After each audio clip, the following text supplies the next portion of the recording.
May malaking asong itim sa tapat ng bahay niyo. Silipin mo sa bintana.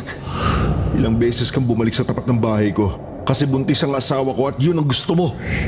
Sinalakay niya ako pero lumaban ako. Hindi niya ako mapapatay. Matadero. Para sa mga mahilig sa mga kwentong aswang, subaybayan ang aming bagong channel, Sitio Pangil. Pasukin ang nakakakilabot na mundo ng mga aswang. Like and subscribe. Sitio Pangil.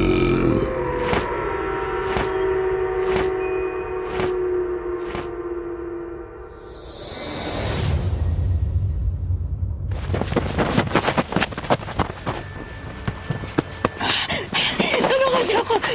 Ang anak ko, pinatay ng aswang! Tulong! Walang hiya ka, halimaw ka! Mamamatay ka!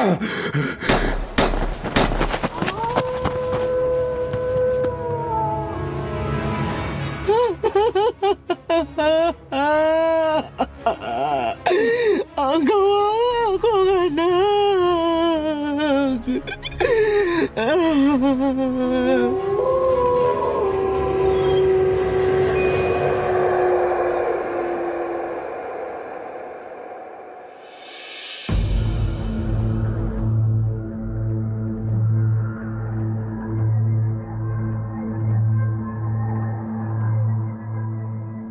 Magandang gabi, Sir Jupiter. Itago mo na lang ako sa pangalang Mildred. Edad 50 anyos. Tubong Pantabangan, Llanera, Nueva Ecija. Katulad ng marami ay isa rin ako sa masugid na taga-subaybay ng inyong seryeng Takip Silim. Nakaka-relate kasi ako sa iyong mga kwento. Katulad din ng marami, ay mayroon din kasi akong kwentong karanasan na hindi ko makakalimutan. Nangyari ang aking karanasan nang kami ay lumipat sa baryo. Taong 1993. 20 anyos pa lang ako ng mga panahong yun. Maaga akong nag-asawa. Nakabili kami ng bahay doon. Naroon din kasi ang aking kapatid na si Lani, kaya ginusto ko ring mabili ang bahay na yun. Pero di na sinabi na sa lugar pala na iyon ay meron palang nakatirang aswang. Ilang araw pa lang kaming nakakalipat doon.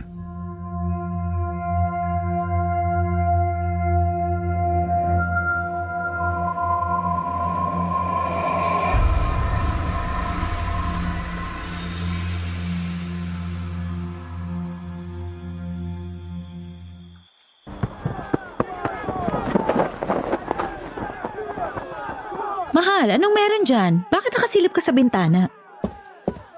Bakit nagkakagulo yung mga tao? Hindi ko alam eh. May mga dalang itak at baril ang mga tao.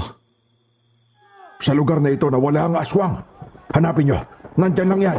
Delikado kapag hindi natin napatay ang salot. Marami pang pepperwish rin yan. Mahal, narinig mo yun? Aswang daw. Oo, sandali nga at lalabas na. Sige, tayo na.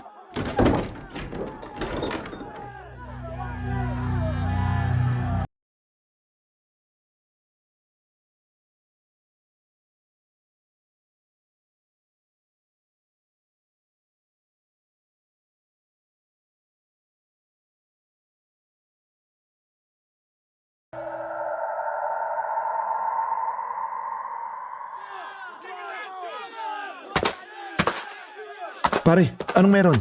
Bakit parang nagkakagulo ang lahat? May nahabol kaming isang malaking asong itim. Isa yung aswang. Paano niyo naman po nasabi na aswang nga yung malaking aso? Baka naman ordinaryong aso lang yun? Biniktima ng asong yun ang hipag ko. Isa siyang aswang. May aswang pala dito, pare. Oo, kaya mag-iingat kayo. Buntis pa naman yung asawa mo. Bantayan mo yung mabuti. Kasi napakabango ng amoy niya sa aswang.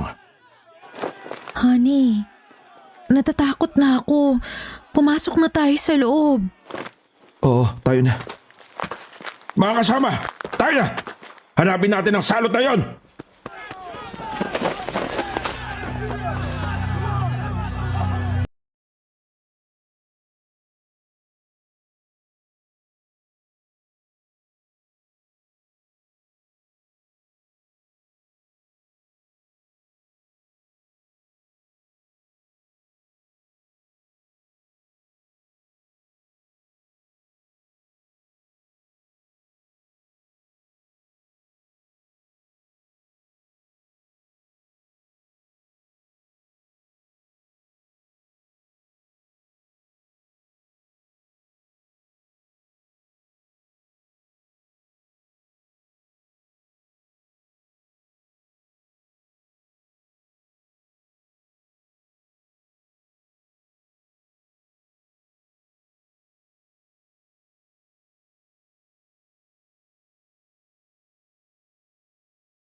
O sa bewang ni Nestor habang palabas ng aming bahay. Inakbayan naman niya ako hanggang sa makarating ng kalsada.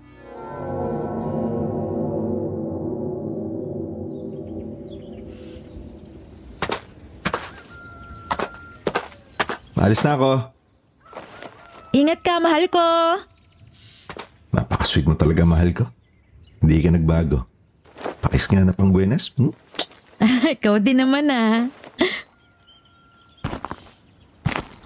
Ang saya nyo namang mag-asawa. Kanina ko pa kayo pinanonood eh. Ay, magandang umaga po. Ako si Nida. Kayo po pala ang kapitbahay namin. Ilang araw na kami dito, ngayon lang namin kayo nakita. Madalas kasi akong wala dito sa bahay. Doon ako palagi sa anak ko. Nakakatakot kasing mag-isa dito, lalo na sa gabi. Naku, oo nga po. Kasi may napapabalitang aswang na gumagala. Totoo yan. Kaya mag-iingat ka. Lalo na sa mga taong hindi mo kilala o yung mga taong kagaya ng lalaking yan. Napaparating. Sino po yung lalaking yan? Bakit may mga bahid ng dugo ang damit niya tapos meron din siya mga sugat sa braso tsaka sa muka?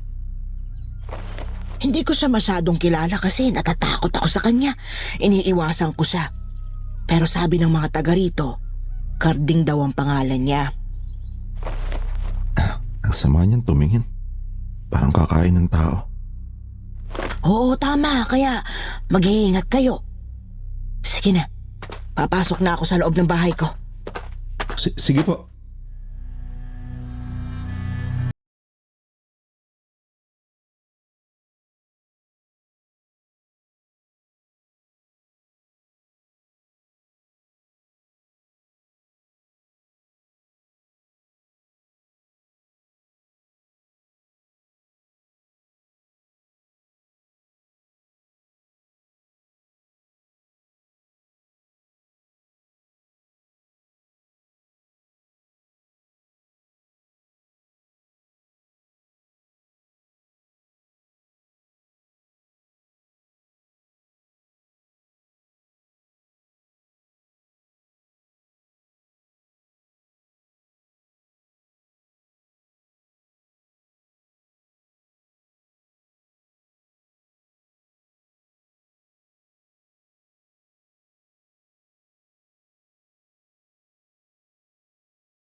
Bahay.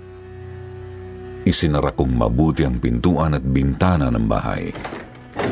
Di nagtagal ay narinig kong malakas na pagtahol ng aming alagang aso na nakatali sa pintuan ng aming bahay. Kaya naman sumilip ako sa bintana para alamin kung sino ang tinatahulan ng aming aso.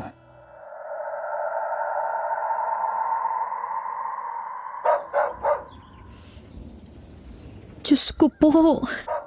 Anong ginagawa ni Carding sa tapat ng bahay namin? Bakit ang sama niyang tumingin? Tapos, titingin din siya sa bahay ni Aling Nida. Nagagalit ba siya sa matanda kasi binigyan ako ng babala?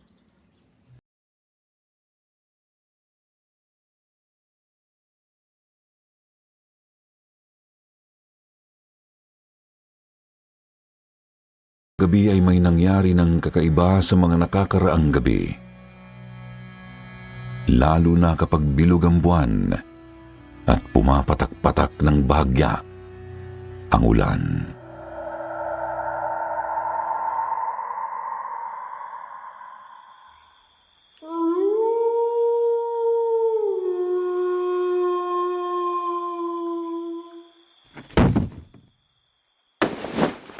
Mahal, narinig mo pa yun? Oo nga. Parang may kung ano bumagsak na mabigat sa yero natin. Tumagilid ka lang. Ingatan mo dyan mo. Anong gagawin mo? Pinagandaan ko na to. Kanina dumaan ako sa kakilala ko. Inarang ko itong buntot pagi. Sabi nila maganda daw ito panglaban sa aswang. Sigurado ka ba, mahal ko? Oo, iwawas-iwas lang daw to ng ganito sa hangin at yung tunog nito yung magtataboy sa aswang. Kung sino ka mang halimaw ka, huwag mong pag-interesan ng anak at asawa ko. Kung ayaw mong tamaan ka nitong buntot pagi ko. Mahal, ayun siya! Sa siwang ng bintana! Lumayas ka dito, halimaw!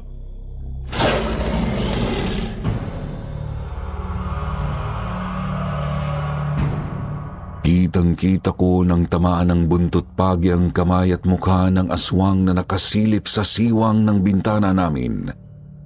Napasigaw siya sa sakit, kaya naman sinamantala yun ni Nestor. Lumabas kami ng bahay at nakita nga ang aswang. Namimilipit sa sakit. Nasa anyo na ng isang malaking asong itim.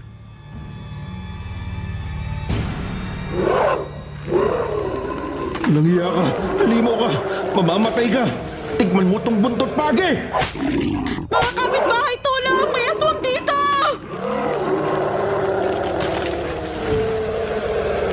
Mabilis namang naglabasan ng mga kalalakihan na kapitbahay din namin, pero bago pa nila mahuli ang aswang, ay nakatakbo na yun palayo kay Nestor, kaya hinabol nila.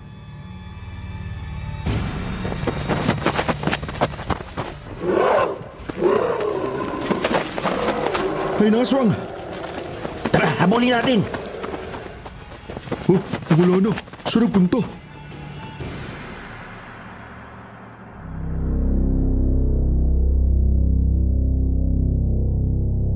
Naiwan ako sa harapan ng aming bahay kasama ang ilang kababaihan nang marinig naming si Aling Nida na humihingi ng tulong.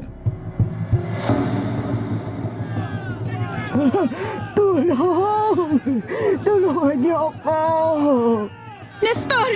Mahal, bumalik kayo dito! Mahal, Si Aling Nida! Kailangan ng tulong!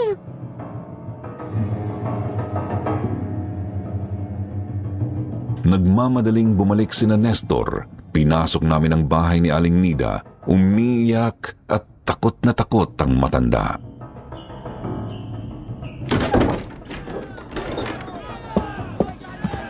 Aling Nida, ano pong nangyari sa inyo?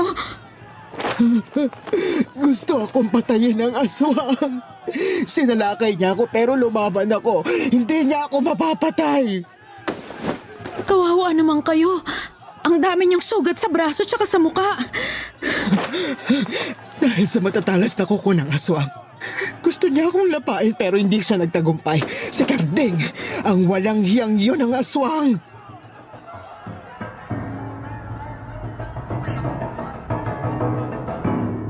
Awang-awa ako kay Aling Nida, kaya naman niyakap ko siya. Yumakap din siya sa akin ng mahigpit. Naramdaman ko na tumigil siya sa pag-iyak. Parang nabawasan na ang takot na kanyang nararamdaman. Nang sumunod na araw, paggising ko, ay masakit ang aking tiyan. Binalot ng takot ang buo kong katawan nang makitang may dugo sa aking higaan. Mula yun sa aking pagkababae.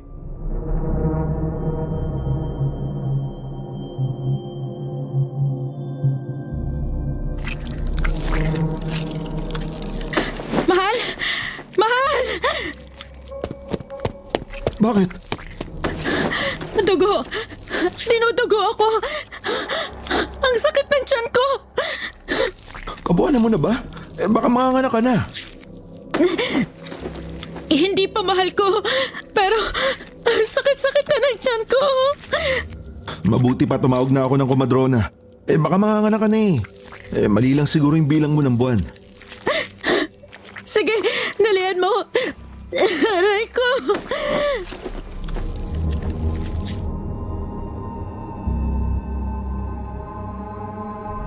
Umalis agad si Nestor at nang bumalik siya ay kasama na ang komadrona.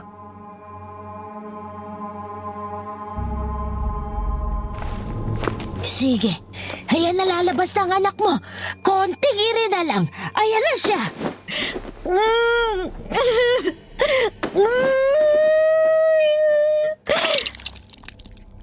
Nakalabas ng anak mo, Mildred. Kaya lang ay... Kaya lang po, ano? Patay na siya. Patay na ang anak ko? Oo, patay na siya. Nakakapagtaka kasi puro sugat ang buo niyang katawan. Butas ang kanyang ulo at parang wala na siyang dugo. Hindi. Hindi pa patay ang anak ko. Hindi ko matatanggap, Diyos ko.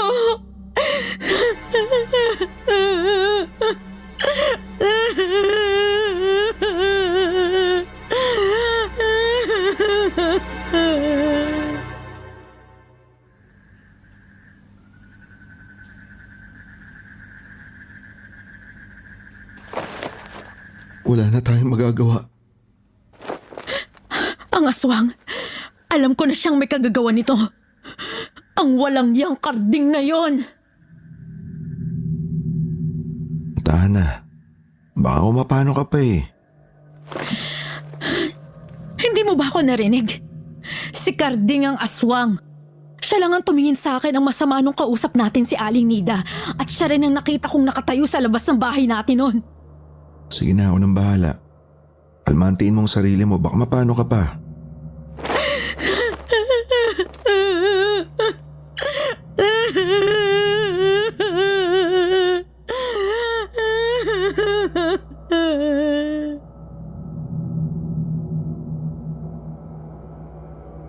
Nang sumunod na araw ay hinanap ng aking asawa si Karding at nang makita ay kaagad na kinumpronta.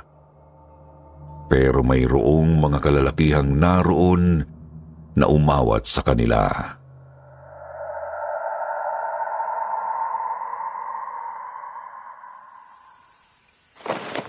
Walang iya ka.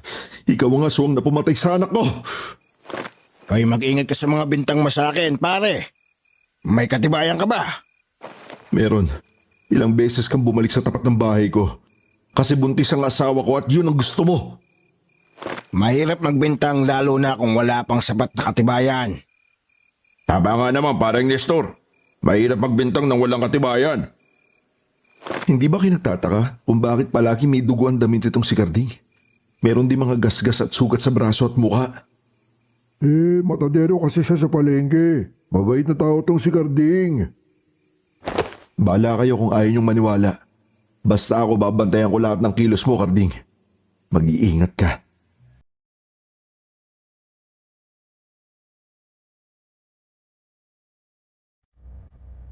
Nang makauwi si Nestor ay kaagad siyang lumapit sa akin.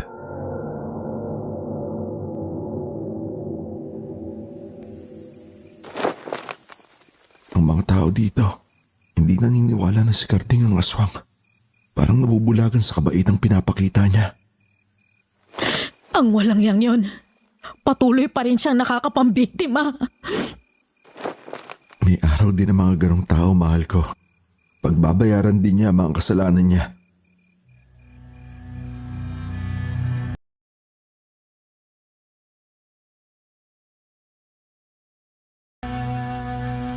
Ilang araw pa ang madaling lumipas at nanumbalik na ang aking lakas.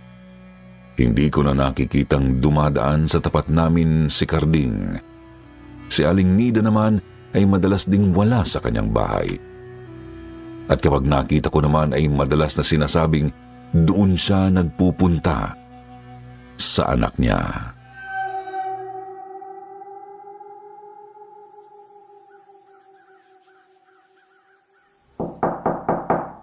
Ate Mildred, Kuya Nestor, magandang araw. Oh, ikaw pala, Noel. Napasyal ka. Bakit hindi mo kasama si Lani? Nahihirapan na kasi siyang maglakad. Di ba kabuwanan na niya ngayon? Nako, oo nga pala. Kasi alam ko talaga mas mauuna rin siyang manganak sa akin. Kung hindi lang ako inaswang, next month, kabuwanan ko na rin sana. Iyon nga sanang dahilan kaya ako nandito. Mahihingin sana akong pabor. Walang problema, basta makakaya ko lang. Ano ba yon? Baka pwede mo siyang samahan paggabi oh. Natatakot na kami na baka binabantayan na rin siya ng aswang. Sige, gusto ko yan. Kasi kahit natatakot ako sa aswang, nananaig pa rin yung galit ko kasi nawala yung anak ko dahil sa kanya. Ako din sasama magbantay. Gusto kong makaharap muli yung aswang na yun para makaganti naman. Salamat kuya, at saka ate. Sige, mamayang gabi pupunta kami sa inyo.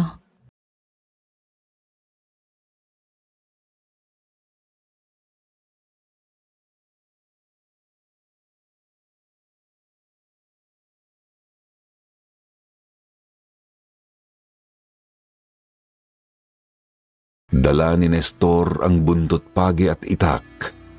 May dala naman akong bawang sa bulsa. Sabi kasi ng mga taga-roon, takot ang aswang sa bawang.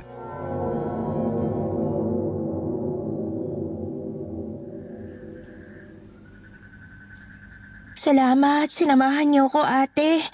Talagang natatakot na ako gabi-gabi eh. Kasi kung ano-ano nang nararamdaman ko sa paligid. Nawala na yung anak ko. Hindi ako papayag na pati yung pamangkin ko mawala rin. Tutulong kami na magbantay sa'yo gabi-gabi. Basta kung meron ka maramdamang kakaiba, sabihin mo kaagad, ha?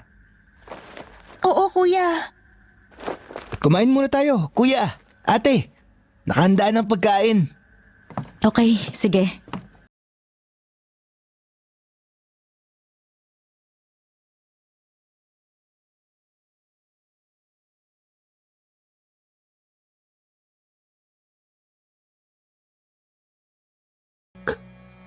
Paniwala ng mga taga roon na kapag narinig ang huni ng ibong yun, ibig sabihin ay paparating na ang aswang.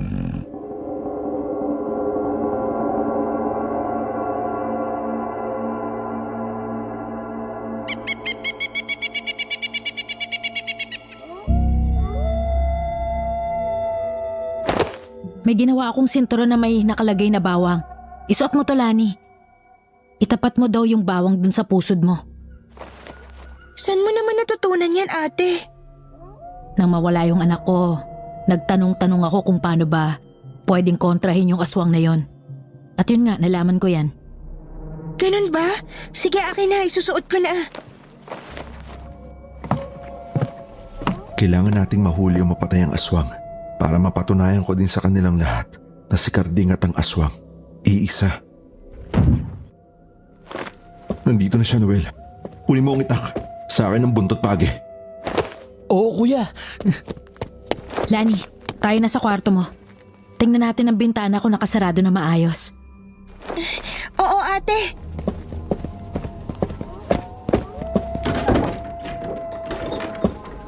Nako, sabi ko na nga ba eh.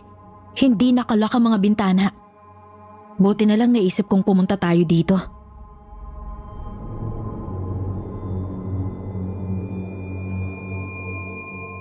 Isasara ko na sana ang bintana nang biglang kalabugin yun ng aswang. Nagulat ako at sa siwang ng bintana ay nakita ko ang isang malaking aso na siyang bumabangga sa bintana. Parang gusto niyang makapasok sa loob ng bahay. Mahal! Nandito ang aswang! Noel! Noel, dali! Nasaan? Nasaan ang halimaw? Wala naman eh. Kanina nandito siya eh. Sasara ko sana yung bintana. Tapos binangga niya. Nasaan pala si Kuya Nestor? Nandun sa pintuan. Doon siya nagbabantay. Natatakot ako, ate. Baka mapanis ako sa nangyari sa'yo. Lani, huwag kang matakot ha.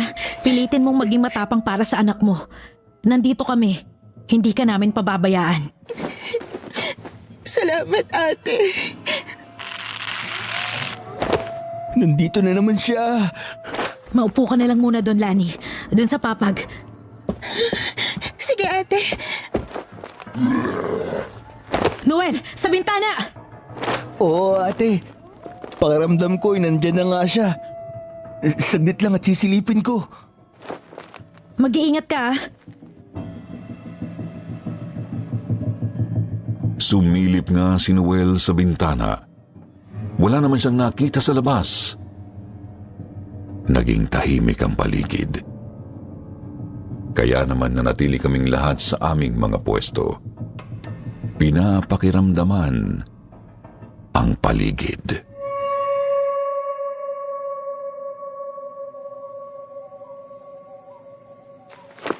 Lani, kung inaantok ka na, matulog ka na. Makakasama sa baby kung magpupuyat ka. Nandito lang kami magbabantay sa'yo. Sige, ate. Pati ikaw, Ate Mildred. Matulog ka rin kapag inaantok ka. Kami na lang ni Kuya Nestor magbabantay. Sige, palagay ko naman hindi na babalik yun kasi alam niyang meron nagbabantay kay Lani. Kayo na, ate. Tabi na tayo dito sa papag. Ikaw na lang dyan.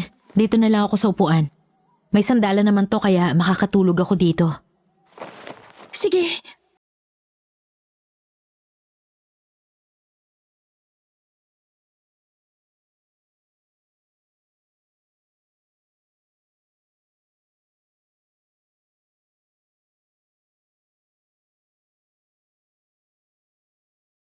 Ilip ako sa siwang ng bintana kung saan isang malaking asong itim na nagbabaga ang mga mata ang aking nakita. Nakaupo lang yun sa tapat ng bahay at nakatingala sa buwan. Umaalulong.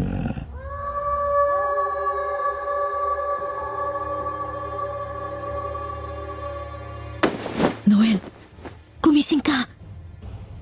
Ate, May malaking asong itim sa tapat ng bahay niyo. Silipin mo sa bintana. Noel, huwag ka na sumilip. Nakalis na siya. Kanina ko pa yung binabantayan eh. Umaalis siya kapag lumalabas ako. Masyado siyang mailap. palagay mo Kuya Nestor. Babalik pa kaya yun? Hindi ko na siguro. Pero habang may dilim pwede siyang bumalik. Gutom na ang aswang. Kaya lahat ng buntis sa lugar na to, babalik-balikan niya. Kaya hindi tayo dapat magpabaya.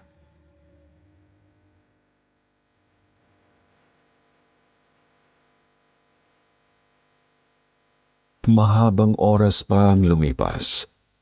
Noon ko lang naramdaman ang pagkainip sa pag-usad ng oras. Parang gusto ko nang hatakin ang oras para mag-umaga na. At sumikat ang araw para makatiyak ako na wala na ang aswang. Naging tahimik naman ang paligid hanggang sa dalawin na rin ang antok si Noel. Napaidlip yun habang nakaupo sa tabi ng papag. Nang mapasulyap ako kay Nestor ay nakita kong nakatulog na rin na nakasandal sa pintuan habang hawak pa rin ang buntot pagi. Kaya naman hindi ko na rin napigilan ang mapapikit. Pero sa pag-aagawan ng antok at ulirat ko ay mayroon akong nakita na makislap na bagay na parang sinulid na itim. Galing yon sa butas ng bumungan ng bahay. Humahaba yun pababa ng pababa hanggang sa makita ko na si Lani ang puntiryan yun. Kaagad kong kinuha ang gunting na naroon at pinutol ang mahabang bagay na yun na parang sinulid. Nang maputol yun ay nagbalik sa dating hugis at laki. Mahabang dila yun.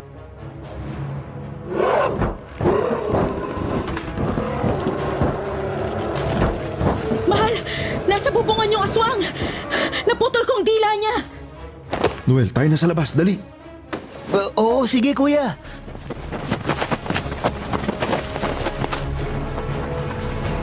Magkakasunod nga kaming lumabas ng bahay kung saan ay nakita pa namin na nahulog sa bubungan ng isang malaking asong itim.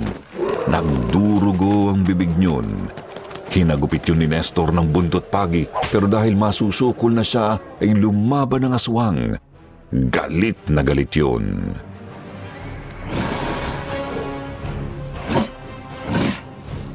Tulong! Tulong! Nandito ang aswang! Hayop ka. Papatayin kita. Buntot pagi lang ang katapat mo. Tulungan niyo kami! Nandito ang aswang! Mag-ingat kayo! Nang magdatingan ng mga tao ay napilitang tumakbo ang aswang pero nakalmot niyon si Nestor. Walang iya ka. Halimaw ka. Mamamatay ka.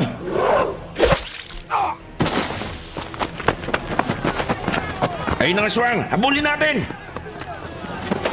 Sugatan na yan. Sayang, nakatakas pa. Madali na nating makikilala ang aswang. Putol na ang dila niya. Ibig sabihin, hindi na niya magagawang magsalita. Tama ka.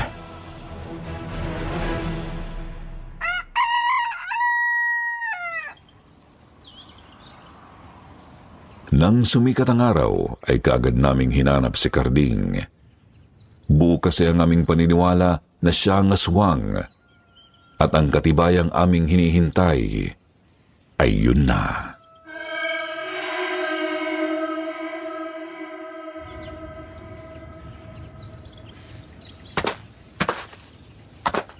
Carding!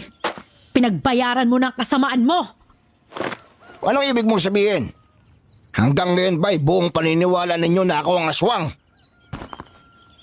Naputulan ng dila ang aswang kagabi. Aba, kung naputulan ng dila ang aswang, hindi na yun makakapagsalita pag nagbalik ang pagiging normal na tao noon. Kung ganun, Hindi ako aswang. Kaya tigilan nyo na ako mag-asawa.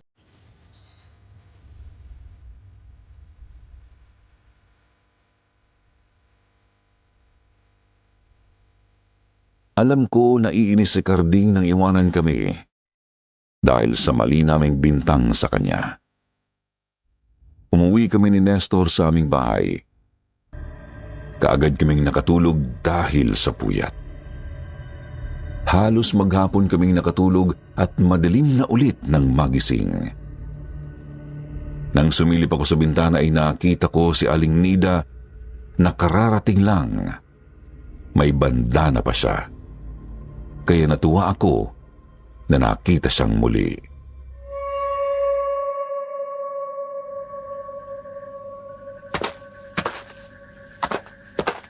Aling Nida, kumusta po?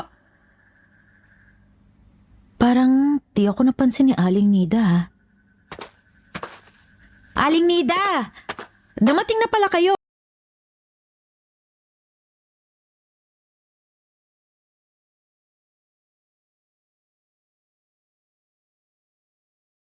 Lang ako ni Aling Nida, tapos ay nakayuko siyang pumasok sa loob ng bahay.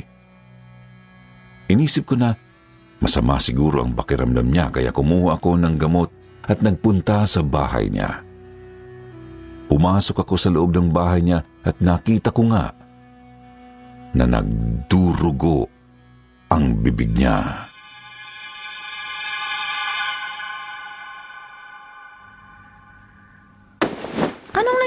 inyo, Aling Nida. Kung ganon, kayo yung aswang na naputulan ko ng dila kagabi. Kayong pumatay sa anak ko.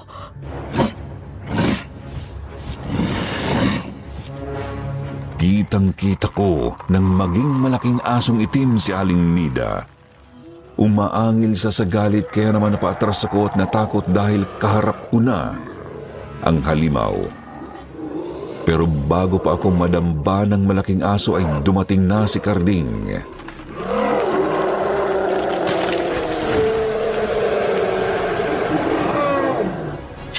Tama ang hinala ko. Ikaw ang salot. Lumantad ka rin.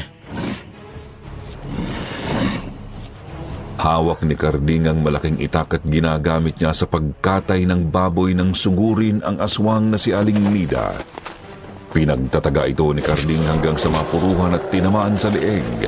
Halos maputol ang leeg ng malaking aso. Agaw buhay iyong bumagsak.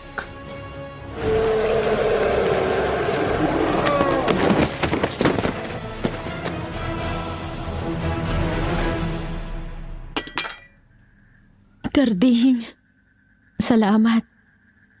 Patawad kasi nagkamali kami. Kung natatandaan mo, kapag dumadaan ako, napapatingin ako ng masama sa bahay na to. At titingin din ako sa bahay mo. Kasi naisip ko na mabibiktima ka rin ng matandang to. May pakiramdam ako na siya ang halimaw. Mahirap lang magbintang. Wala kasing katibayan na kagaya.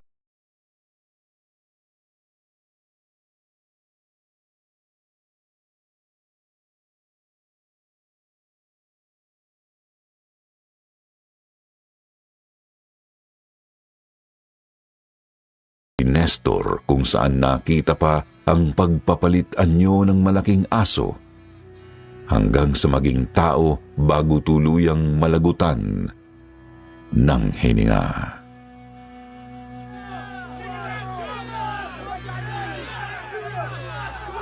Siya pala ang aswang?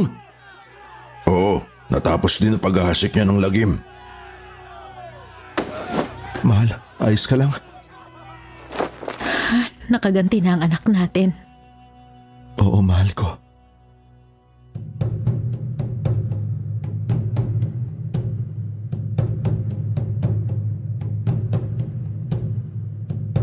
Wala na akong nasabi pa kung hindi ang salamat sa Diyos kasi muli niya akong iniligtas sa tiyak na kapahamakan.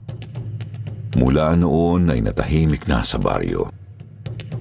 Pero ang pangyayaring yun ay hindi makakalimutan ng mga taong nakasaksi sa tunay na nangyari.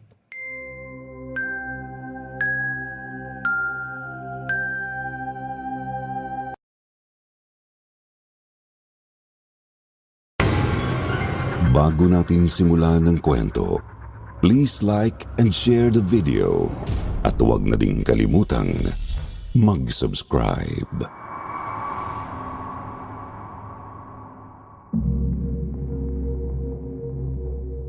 Minsan, kapag ang buhay ay tila isang seryosong paglalakbay na puno ng mga malalaking desisyon, hindi mo na lang maiwasang mapaisip na ang mga maliliit na hakbang ang nagbubukas ng mga pintuan sa mga pangyayaring maging tayo ay walang kontrol. Minsan, hindi mo rin alam kung anong klaseng adventure ang naghihintay sa'yo hanggang sa maranasan mo na ito mismo. Kaya ako, si Meryl, ay piniling harapin ang bawat pagsubok sa bawat pintuang bumukas na siyang naghubog kung sino ako ngayon. Magandang araw po sa inyong lahat, lalo na sa inyong tagapakinig, Sir Jupiter. Nito lang nang malaman kong sikat sa YouTube ngayon ang mga kwentong kababalaghan, kaya na may naisipan kong ibahagi ang aking karanasan noong 5 taon na ang nakakalipas. Nay, alis na ako. Iti-text kita agad sa oras na makita kami ni Tita Maria sa probinsya.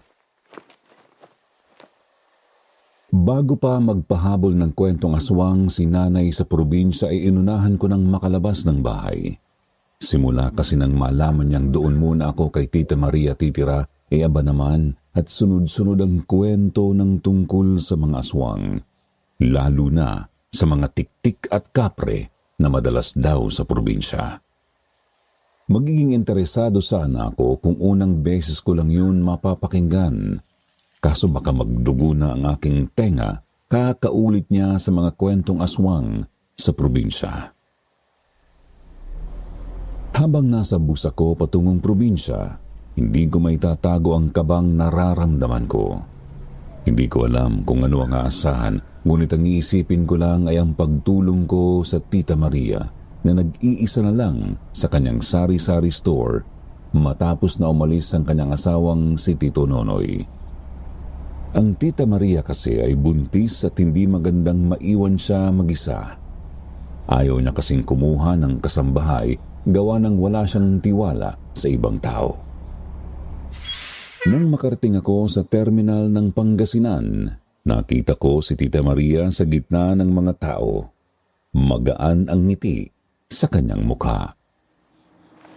Meryl! Sigaw ni Tita Maria habang tinatanggap niya ako ng mainit na yakap. Tita Maria, kumusta po kayo? Tanong ko habang siya ay niyayakap. Sa kabila ng kanyang malaking tiyan, ramdam ko pa rin ang init at pagmamahal na dala niya. Ngayon mas mabuti na dahil nandito ka na. Salamat sa pagpunta. Sagot niya habang tumulong sa akin na ilabas ang mga bag mula sa bus. Tita, saan ba tayo kakain? Jollibee, McDo, Chowking. Pinagsasabi mo diyang bata ka. Umuwi na tayo. May adobo dun sa bahay. Ha? Puro nga adobo kinakain ni Nanay dun sa Manila. Alam ko. Siyempre, hindi ka para i-spoil ko, no? Aba, tita. Baka gusto mong bumalik na ako ng Maynila. Aba, Meryl. Baka gusto mong palayasin ng nanay mo. Ito naman si tita. Hindi na mabiro. Sabay yakap ko sa braso niya.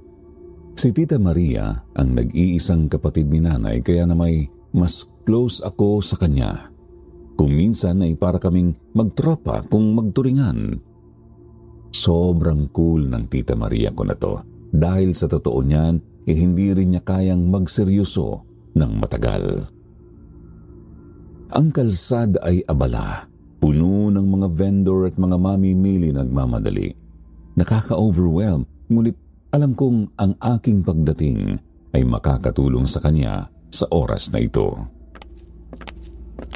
Nang makarating kami sa bahay ni Tita Maria, medyo maliit ngunit kumpleto. Agad akong tinulungan na mag-pack up at mag-set up ng sarili kong lugar sa isang maliit na kwarto sa likod ng bahay. Sa pangkalahatan, mukhang hindi pa rin nagbabago ang lugar mula noong huling pagbisita ko. Pero may mga bagong detalye, mga paglago sa paligid at mga kwento na tila hindi ko pa alam. Inanyayahan kami ni Tita Maria na magpunta sa kanyang tindahan habang kami ay naglalakad patungo sa dulo ng kanilang kalsada. Ang tindahan ay maliit pero puno ng mga paninda. Maraming mga produkto na nakaayos sa shelves, mga lata ng gatas, mga biskwit at kung ano-ano pang pangangailangan ng mga residente ng lugar. Habang naglalakad ako sa paligid ng tindahan, tinulungan ko si Tita Maria sa pag-aasikaso ng mga orders at pagsasaayos ng mga stock. Alam mo ba ta, hindi na ako tinigilan ni Nanay sa kwentong aswang dito sa probinsya. Huhulaan ko. Yung kapre yan, no? Ay naku, minsan na din akong narindi sa kanya. Anong narindi ka dyan? Halos dumugo ang tenga ko dun sa nanay mo. Kakaulit ng kwento niya. Ay naku, pero ikaw tita, naniniwala ka po ba na may aswang dito sa inyong probinsya? Ako? 50-50. Siguro kapag naranasan ko na mismo. O ako na mismo ang nakakita. Malamang doon maniniwala na ako. Sa bagay. O siya, tama ng pag-stock dito sa tindahan. Tara na't matulog para may lakas ka bukas sa first day of duty mo. Yes, ma'am. Kagaya ng sinabi ni Tita Maria ay pumasok na ako sa loob ng kwarto matapos na maghugas ng aking katawan. Grabe ang pagod. Nagising ako mula sa mahimbing na pagtulog nang may marinig akong tila ingay sa labas ng kwarto. Kaya na may unti-unti akong tumayo mula sa kama. Ipinipilit kong huwag gumawa ng ingay habang sinisilip ko ang paligid. Nag-aalala ako na baka may ibang tao na pumasok sa bahay kaya't ang una kong naisip ay ang kumuha ng sandata na malapit sa akin. Dahil hindi ko mahanap ang anumang pwedeng gamitin, nakuha ko ang isang paso na nakalagay malapit sa pinto ng kwarto. Sa parehong oras na sinubukan kong maglakad patungo sa sala, naririnig ko ang mga tunog na tila lalapit. Hindi ko alam kung matatakot o tatawa sa sitwasyon pero pinilit kong makalapit. Kumuha ako ng malalim na hinga at umabot sa pintuan ng sala. Binuksan ko ang pinto ng dahan-dahan at nakita ko ang isang madilim na anino na nasa kabila ng sala. Ang puso ko ay naglalagablab na parang drum habang iniiwasan kong mag-ingay. Muntik na akong mapatili ng matinding takot. Mumuntong hininga ako nang makita ang anino ng mas malinaw. Ang figure na yon ay tila may kulay ng kaguluhan. Nang lumapit ako ng mas malapit, nalaman kong ito ay isang pamilyar na anyo. Si Tita Maria pala. Nagmamadali siyang tumingin sa akin at nakita ko ang kanyang mapaglarong ngiti sa kabila ng dilim. Ay, Meryl, natakot ka ba? Sorry na. Hindi ko alam kung ikaw ba ay magigising o hindi. Tita, ano ba naman kasing ginagawa mo sa sala sa gitna ng gabi? Nakapatay pang ilaw. Diyos ko kata. Tanong ko habang ibinababa ang paso, nahihiya sa sariling reaksyon. Naghanap ako ng tinapay na naisip kong nakalimutan ko sa sala. Paliwanag niya habang sinisikap niyang halikan ang kanyang tiyan na naglalaman ng sanggol. Nakatulog ako sa sahig habang nag-iisip. At ikaw, akala ko may ibang pumasok sa bahay. Ang paso mo na yon, sigurado akong maghuhulog ka ng sandok kung hindi mo ako nakita. Ang mga nerbiyos ko ay naging halakak. Sana naman hindi mo ako tinagilid sa kwarto ko. Parang gusto ko nang magpalamon sa lupa sa ginawa kong paghawak sa paso. Abay, naambahan pa kita, tita. Mabuti na nga lang at naramdaman din kita sa aking likod na bata ka. Pagkatapos ng nakakatawang eksena sa sala, bumalik ako sa aking kwarto. Pinilit kong kalimutan ang takot at nagpasya na magpahinga ulit. Tumagilid ako at naramdaman ng malakas na hampas ng hangin sa aking katawan. Nang tingnan ko kung saan yun ang galing, naiwan ko palang nakabukas ang bintana ng kwarto. Kaya na may tumungo ako doon para isara yun. Nang makalapit ako sa bintana at naglatag ng kamay para isara ito, napansin ko na may mga matang nakatingin sa akin mula sa dilim sa labas. Seryoso, ang pakiramdam ko ay parang sinasabi ng mga mata na binabantayan kita. Nagkibit balikat ako na tila hindi ko siya napansin, pero malinaw sa akin ang mga mata na yon na may matalim na tingin, malaki at maliwanag sa kabila ng dilim. Muntik na akong maihi sa sarili. Sana hindi totoo mga mata na ito. Sabi ko na lang sa sarili ko, pero sa totoo lang, mukhang hindi ito isang pangkaraniwang tao. Mukhang dapat na akong maniwala sa kwento ng aking nanay tungkol sa mga aswang. Nang tuluyan kong masara ang bintana ay agad akong nagtalukbong ng kumot. Takot na pinapakiramdaman ng paligid hanggang sa magising ako ng maliwanag na ang paligid. Unang araw ng duty ko sa tindahan Tita Maria at parabang hindi ko pa rin makalimutan ang nangyari kagabi. Ang mga matang yun mula sa dilim ay nananatiling sariwa sa aking alaala. Hoy, Meryl! Kailangan ko magpa-check up sa ospital. Kaya mo naman bang maiwan dito sa tindahan? Carry ko na ito, tita. Don't you worry. Sus! O siya, mauna na ako ha. I-text mo na lang ako kung may tanong ka sa presyo o kung sa ano pa man. Uuwi din naman ako bago magtanghali. Bibili na lang ako sa labas ng ulam natin. Jollibee? Karinderya? KJ? Leche? Nagpasya akong magpatuloy sa aking bagong tungkulin, ang magbantay ng sari-sari store na punong-puno ng mga paborito kong snacks. Sa gitnang bahagi ng araw habang nag-aayos ako ng mga produkto sa sari-sari store, narinig ko ang malalakas na tinig mula sa labas. Mukhang ito ang grupo ng chismosa sa barangay nila tita. At abangan naman, mag-asawa pa. Alam mo ba, tatay, ang anak ng kapitbahay natin, si Aya, ang sabi nila, sinusundan daw siya ng tik-tik. Oo, at saka hindi lang yan, nanay. Sabi ng kumpare ko na may anak na pulis na dating nobya ni Aya, nagulat na lang daw siya nang makitang si Aya sinugod sa ospital. Matapos na makitang walang malay sa daan, pauwi ng bahay. Nako, nakakatakot naman na nangyayari sa kabilang barangay. Paano kung hindi pa nga din tumitigil ang mga aswang sa pag-atake dito sa ating probinsya? Paano kung atakihin din ang ating pamilya? Niwala ka ba doon, nanay? Di ba haka-haka lang yun ang ilan? Hindi mo ba alam yung kwento ni Neri? Hindi ba umalis yun sila dito ng asawa niya papuntang Manila para maiwasan ng tik-tik? Neri? Yung kapatid nito ni Maria? Hindi ba gumawa lang yun ang kwento para makaalis dito sa atin? Nagpanggap lang naman siyang buntis ng mga pagkakataong yon para makuha ng kanyang nobyo papuntang Manila. Alam na alam ko yan dahil nakainuman ko na ang kaibigan ng asawa ni Neri. At saka... Shh! Andyan ang anak niya sa tindahan. Tapos ay naramdaman ko na lang na nilingon nila ako.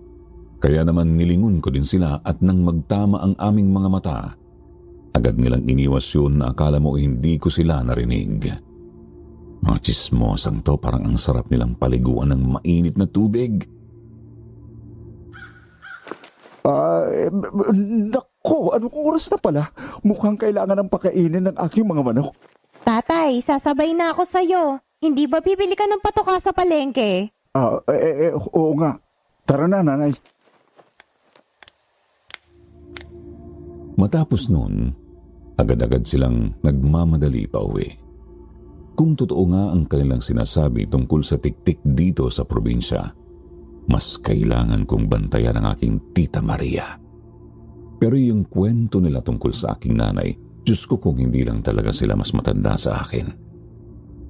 Pag-uwi ni tita Maria mula sa ospital, halos lumipad ako sa pinto para salubungin siya. Kailangan niyang malaman ang tungkol sa tik-tik para kung sakaling siya ang atakihin ito, ay handa siya. Tita Maria, nandito ka na? May kailangan tayong pag-usapan. Ano ba yun, Meryl? At mukhang na-miss mo ko agad. Pumasok muna tayo sa loob, tita. Pagkapasok namin sa loob ay dumiretso kami ng kusina. Namili pala siya ng mga sangkap sa tanghalian namin. Sa bagay, maaga din kasi siyang nakauwi. O siya, ano ba yan sasabihin mo na taing-tae ka dyan? Kasi tita, narinig kong usapan ng mga chismosa sa barangay. Ang dami nilang sinasabi tungkol sa tik-tik na sumasama sa mga buntis. Tumingin siya sa akin ng may halong pagpipigil ng tawa. Aswang? Naku, Meryl, hindi mo naman kailangan mag-alala tungkol doon. Iba nga sabi ko sa'yo, hanggat hindi ko nakikita, hindi ako maniniwala. Tita naman, maigi na yung handa tayo. Paano kung totoong sinasabi nila? Paano kung hindi? Tita, ang akin lang naman pamangkin na mahal ang kanyang tita at pinsan, hindi natin kailangang mataranta sa chismis lang sa daan. Kung gusto mo ng payo, magmasid ka na lang at huwag magbigay ng pansin sa mga ganitong kwento. Paano kung magdala ka na lang ng bawang tuwing nalabas. Isipin mo na lang na pepper spray yun tapos. Ay nako Meryl, baka mas maganda pang bumili tayo ng maraming bawang para sa adobo kaysa mag-alala sa mga aswang. Paano kung maghanap sila ng ibang paraan para pumasok sa bahay? Baka kailangan nating isilang mga pinto, maglagay ng asin sa paligid o kaya magtayo ng isang barricade ng mga biskwit. Napangiti siya sa akin habang binibigyan ako ng isang sulyap ng pag-unawa. Meryl, hindi ko alam kung ilang ulit ko pang sasabihin, pero hindi mo na kailangang mag-alala tungkol sa mga kwentong yan. Mas maganda pang mag-focus tayo sa mga totoong problema, tulad ng pag-aasikaso ng tindahan at pagbibigay ng maayos na serbisyo sa mga customer. Pero tita, paano kung may biglang bumisita sa atin na may itim na mga mata? Mahahabang dila, parang sa mga kwento. Anong gagawin natin?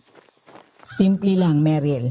Kung gusto mo talaga ng sagot, mag-empake ka ng maraming bawang. Mag-stock ng lahat ng kailangan.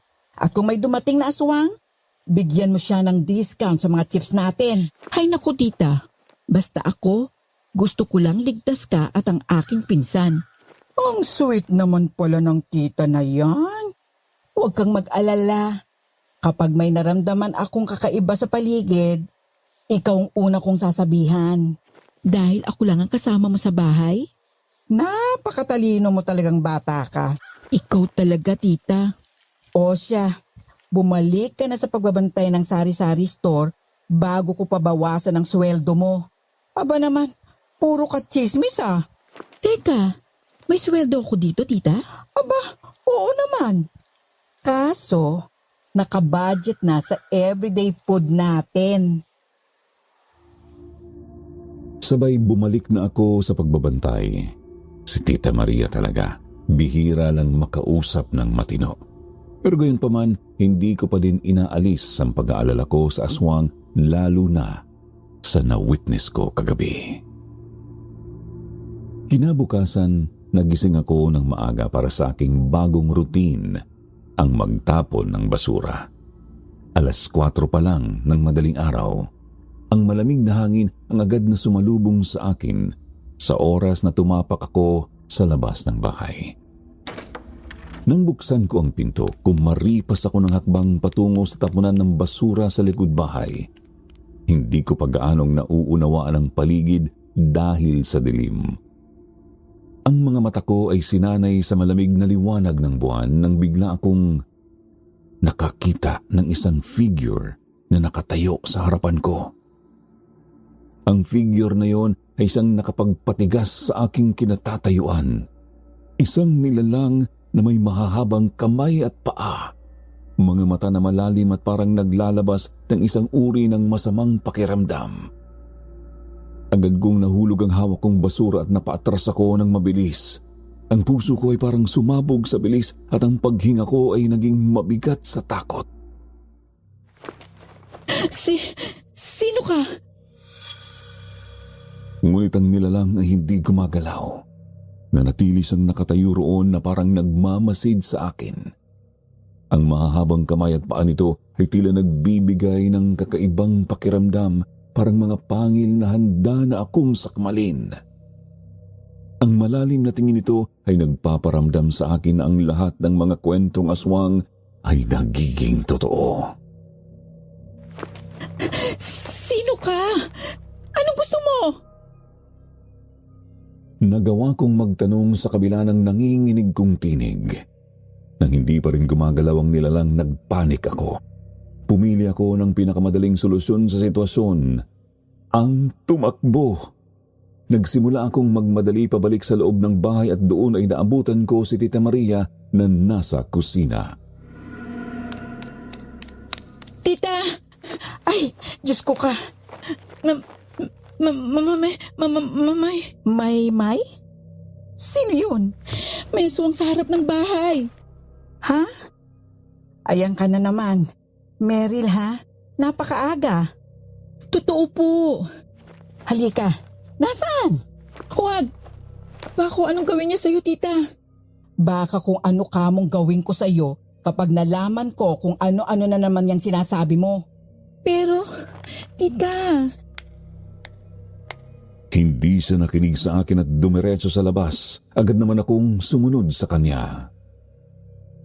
o sige Meryl, ituro mo kung nasaan ang aswang.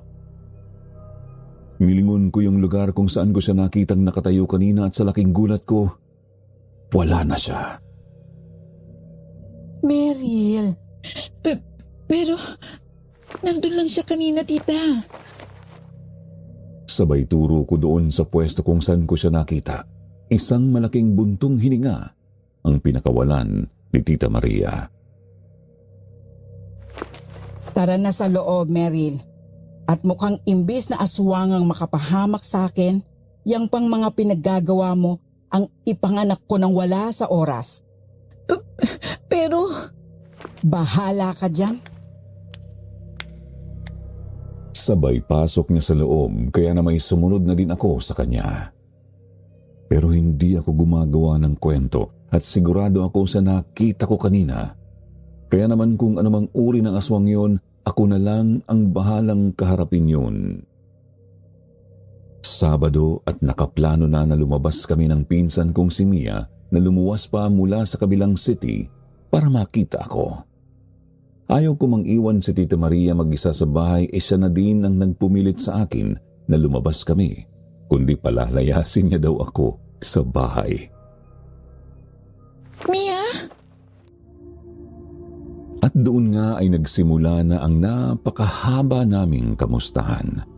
Nakaplano kaming manood ng sine kaya na may dumiretso na din kami sa loob matapos ang pag-iintay. Sa pagpasok sa loob ay nagulat ako ng tungkol pala sa aswang ang palabas. Akala ko ay love story. Naloko ako ng title. Habang nanonood ay nakwento ko kay Mia ang tungkol sa kababalaghan na nararanasan at naririnig ko doon sa bahay ni Tita Maria. At sa aking pagkabila ay hindi bago kay Mia ang aking mga kwento. Ayon sa kanya, masanay na daw ako dahil normal yun sa kanilang probinsya. Wala na lang akong nasagot sa kanya pabalik. Paano kung yung tinuturing nilang aswang isa ding ikakapahamak ng isang buhay? Naghiwalay kami nang magpaalam siya na kailangan niyang puntahan ang jowa niya. Wala naman akong magagawa dahil mukhang mas gusto niyang puntahan yung jowa niya, kaya na may nagpaiwan na lang ako sa mall. Matagal din akong di nakapunta sa mall kaya na may nag-ikot-ikot muna ako doon. Hanggang sa nagulat na lang ko dahil nang tingnan ko ang oras, 8:00 na pala ng gabi. Agad-agad akong sumakay ng jeep pauwi. Tinawagan ko si tita, naninigurado lang na safe pa siya. Oh, Meryl, Kumusta, tita? Okay ka lang diyan? ikaw kamo ang kumusta? Pauwi ka na ba? Opo, tita.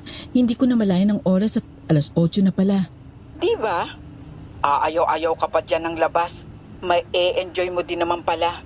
O siya, mag-ingat ka pa uwi at hindi ko na muna ilalak ang pinto. Nagsara na ako ng tindahan at nakhanda na din ang hapunan mo dito sa lamesa. Hindi ba pwedeng ilak mo ang pinto, tita? Hindi, Maria. Dahil unang-una sa lahat, wala kang susi. At pangalawa, mukhang sisimulan mo na naman ang kwentong aswang mo. Mamaya na lang.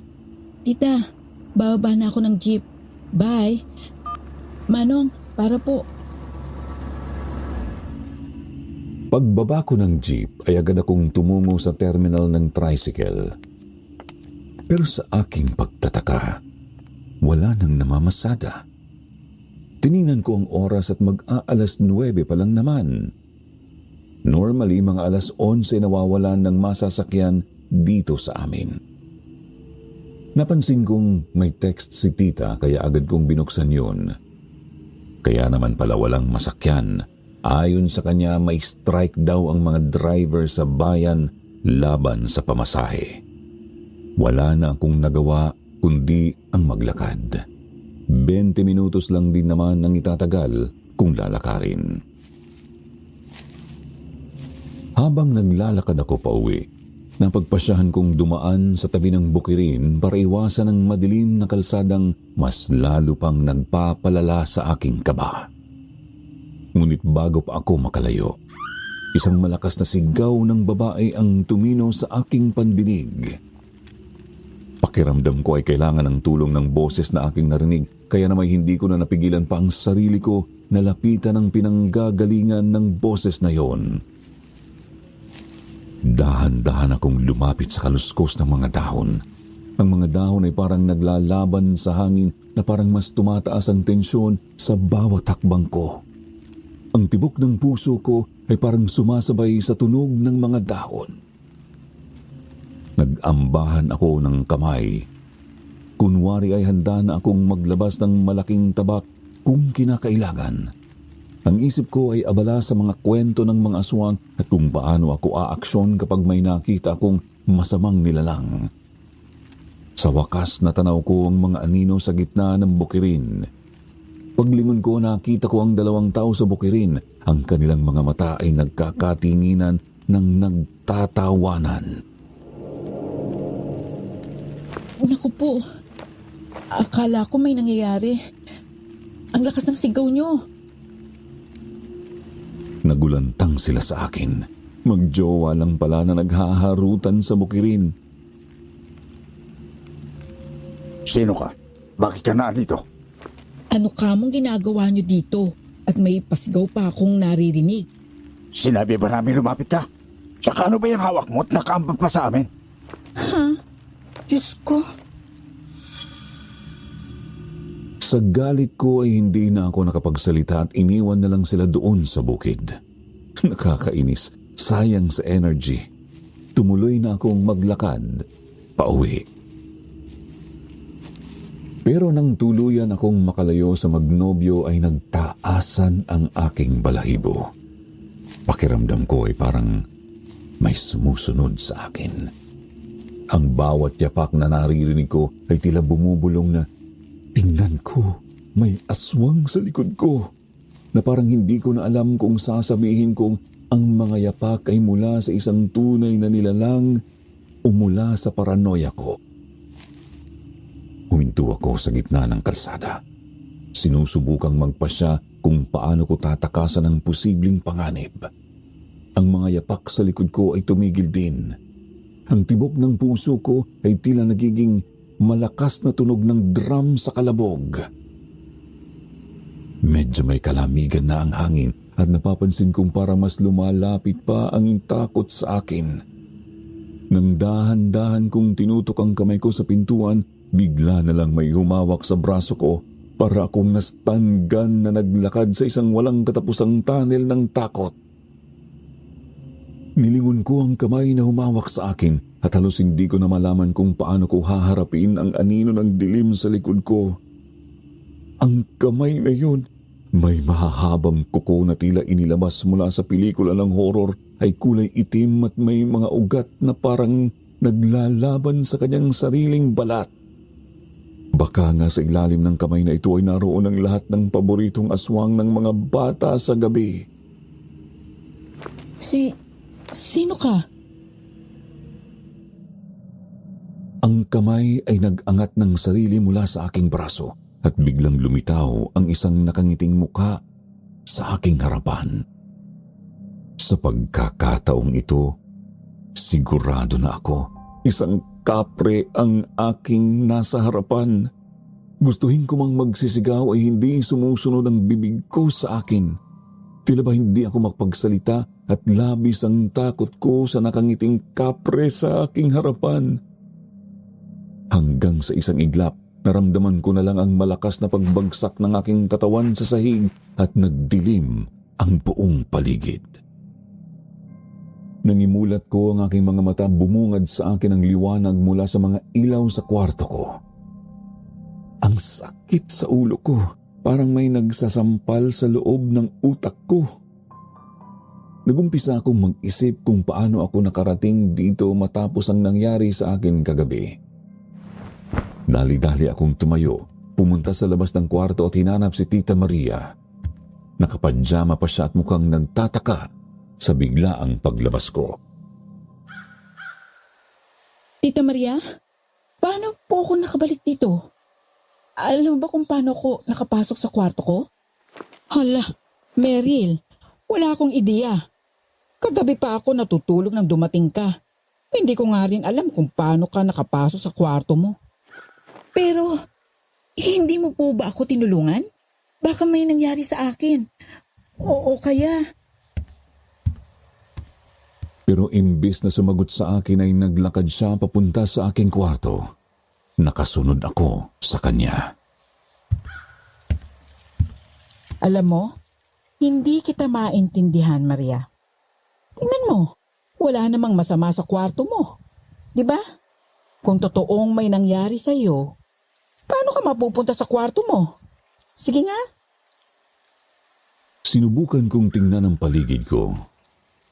Oo nga, mukhang normal ang lahat, maliban sa isang bagay. Sa gilid ng kama ko may kalat na mga candy wrappers na hindi ko maalala kung paano napunta roon. Tanong ko, tinuturo ang kalat sa kama ko.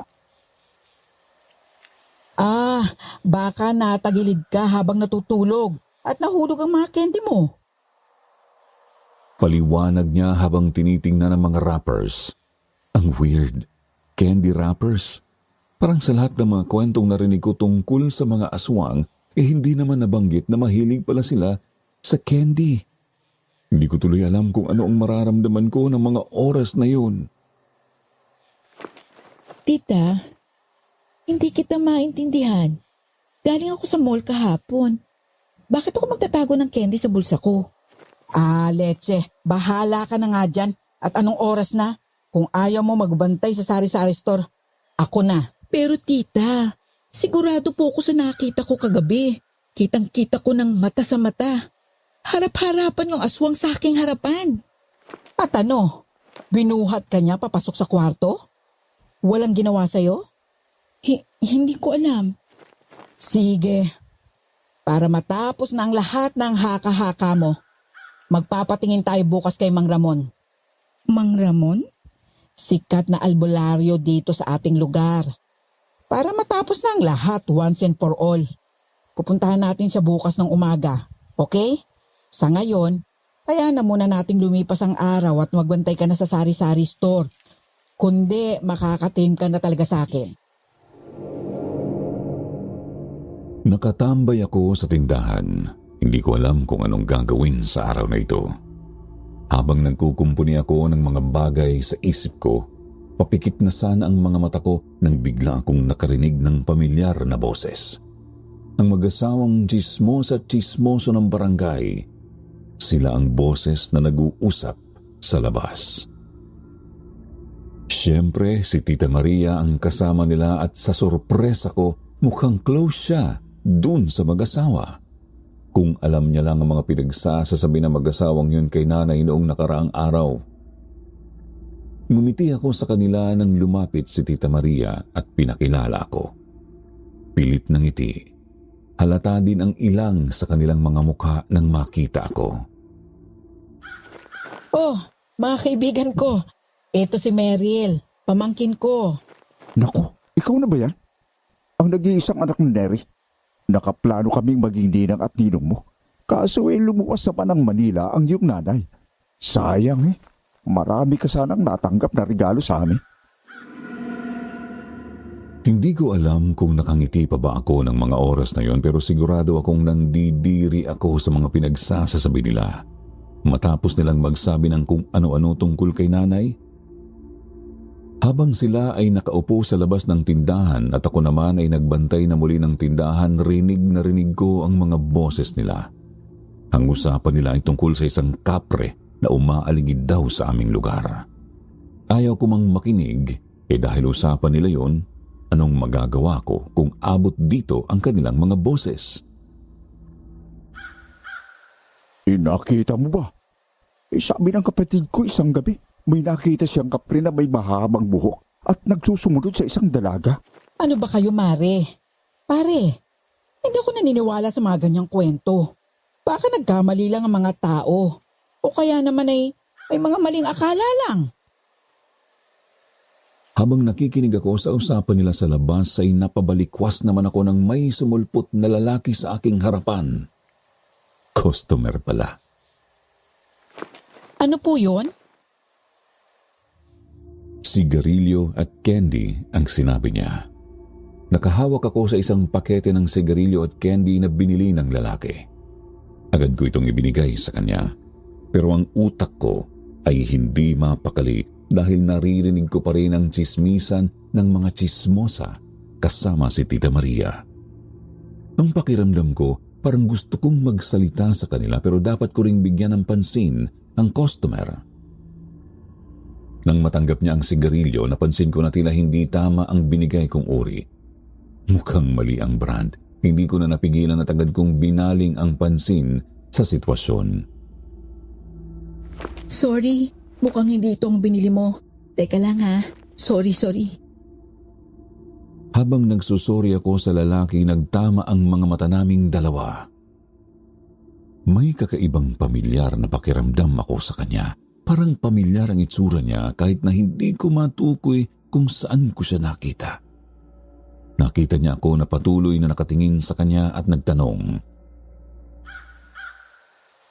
Miss, may problema ba sa mukha ko? Oh, wala naman. Sorry, medyo pamilyar lang ang mukha mo. Siguro nakikita kita sa paligid. Dito, biglang napangiti kami ng sabay at hindi ko namamalayan. Nagkakaroon kami ng natural na pag-uusap. Lumipas ang oras at nakwento ko na sa kanya na bagong salta ako dito sa probinsya. Napagalaman kong Den ang pangalan niya at kaidaran ko lang siya. So Meryl, sabi mo bagong dating ka dito. Dapat mo talagang subukan ang mga pagkain dito sa probinsya. Marami kaming masarap na putahe na tiyak na magugustuhan mo. Ah, talaga? Anong mga pagkain ang dapat kong tikman? Hindi ko pa nga pala nasasabi sa kanya na taga dito talaga ang aming pamilya at dati na akong pumupunta dito sa probinsya. Nagpatuloy siya sa pagkwento ng mga local delicacies, mga putahing natikman ko na at mga lugar na dapat bisitahin. Ang saya ko na parang ang gaan ng loob ko sa kanya at tila smooth lang ang daloy ng pag-uusap namin. Ngunit biglang naputol ang kwentuhan nang tanungin niya ako na siyang nagpatigil sa akin. Ay Meryl, nakauwi ka ba ng maayos kagabi? Ha? Anong ibig mong sabihin? Paano mo nalaman? Si Tia Maria lang naman ang nakakaalam na umalis ako ng bahay. Kitang-kita ko na tila napatigil din siya sa aking sinabi. Nakakapagtaka, pero nang tingnan ko siyang muli, pinilit niyang ngumiti sa akin. Ano ka ba? Ang weird ba ng tanong ko? Kasi nakita kita kahapon sa mall.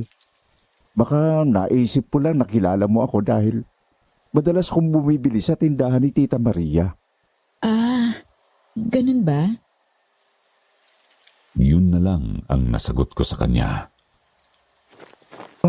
Nako, binuksan ko na yung sigarilyo, hindi ko pa pala nababayaran. Eto, o siya, mauna na ako ha. Sa susunod na pagkikita. Sabi niya na tila nagmamadaling umalis. Sa kinikilos niya, hindi ko maiwasang mag-isip kung sino siya talaga. Ang pakiramdam ko parang may koneksyon kami kahit na hindi pa kami magkakilala ng mabuti. Kinagabihan, nag-request ako kay Tita Maria na tabi kaming matulog sa kwarto ko.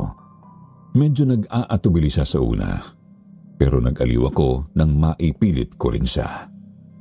Ang pakiramdam ko kasi hindi na ako safe sa kwarto ko mag-isa. Maraming bagay ang naglalaro sa isip ko mula kagabi at hindi ko na kayang matulog muna doon. No, Tita Maria. Hindi ako mapapakalma kung mag-isa ako. Sabi ko habang hinihila ang kumot para maging medyo convincing. Pakiramdam ko, May masama na talagang nangyayari. Tantanan mo nga ako, Meryl.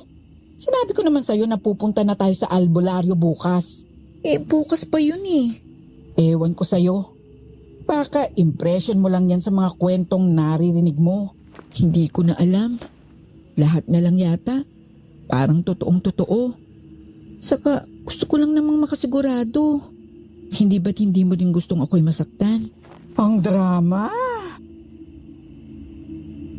Sabay nagtawanan na lang kaming dalawa. Nang mag-umpisa na kaming mag-usap ng masinsinan, tinanong ko si Tita Maria tungkol sa mga aswang na sinasabi ko. Tita, paano kung sabihin ng albularyo bukas na totoong aswang? Anong gagawin natin? Alam mo, Meryl, maraming taong nag-iisip ng mga ganitong bagay dahil sa takot. Pero hindi mo dapat agad-agad paniwalaan. Baka ilusyon mo lang yan o mga kwentong pinalalaki ng iba. Paano nga kung totoo, tita? Di totoo. Hindi ko alam pero parang nararamdaman kong pinipilit lang ni Tita na hindi maniwala sa mga aswang.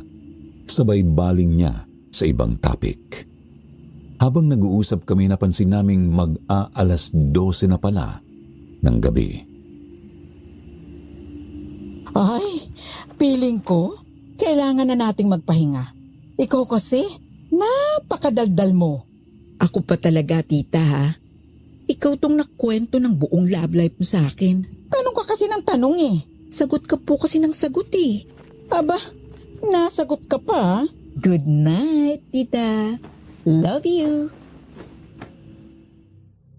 Sabay talikod ko sa kanya. Magkatabi kasi kami sa kama niya na napakalaki. Pinikit ko ang aking mga mata at sumubok na makatulog. Ngunit habang nakahiga kami, biglang may naramdaman akong umupo sa kama. Nagtakbo ang puso ko sa kaba nang makita ko si Tita Maria na nakaupo at nakaturo ang daliri sa bintana. Tita Maria, bakit? Nakikita mo ba yan? Sumunod ako sa kanyang tingin at doon sa madilim na bintana, nakita ko ang isang pares ng matang malalim na nakatingin sa amin. Para itong mga mata na nagmamasid mula sa dilim na parang nag-aabang ng tamang pagkakataon para lumabas. Yan yung sinasabi ko mga mata, tita. Hindi. Natigil kami nang mawala sa aming paningin ang matang nakatitig sa amin.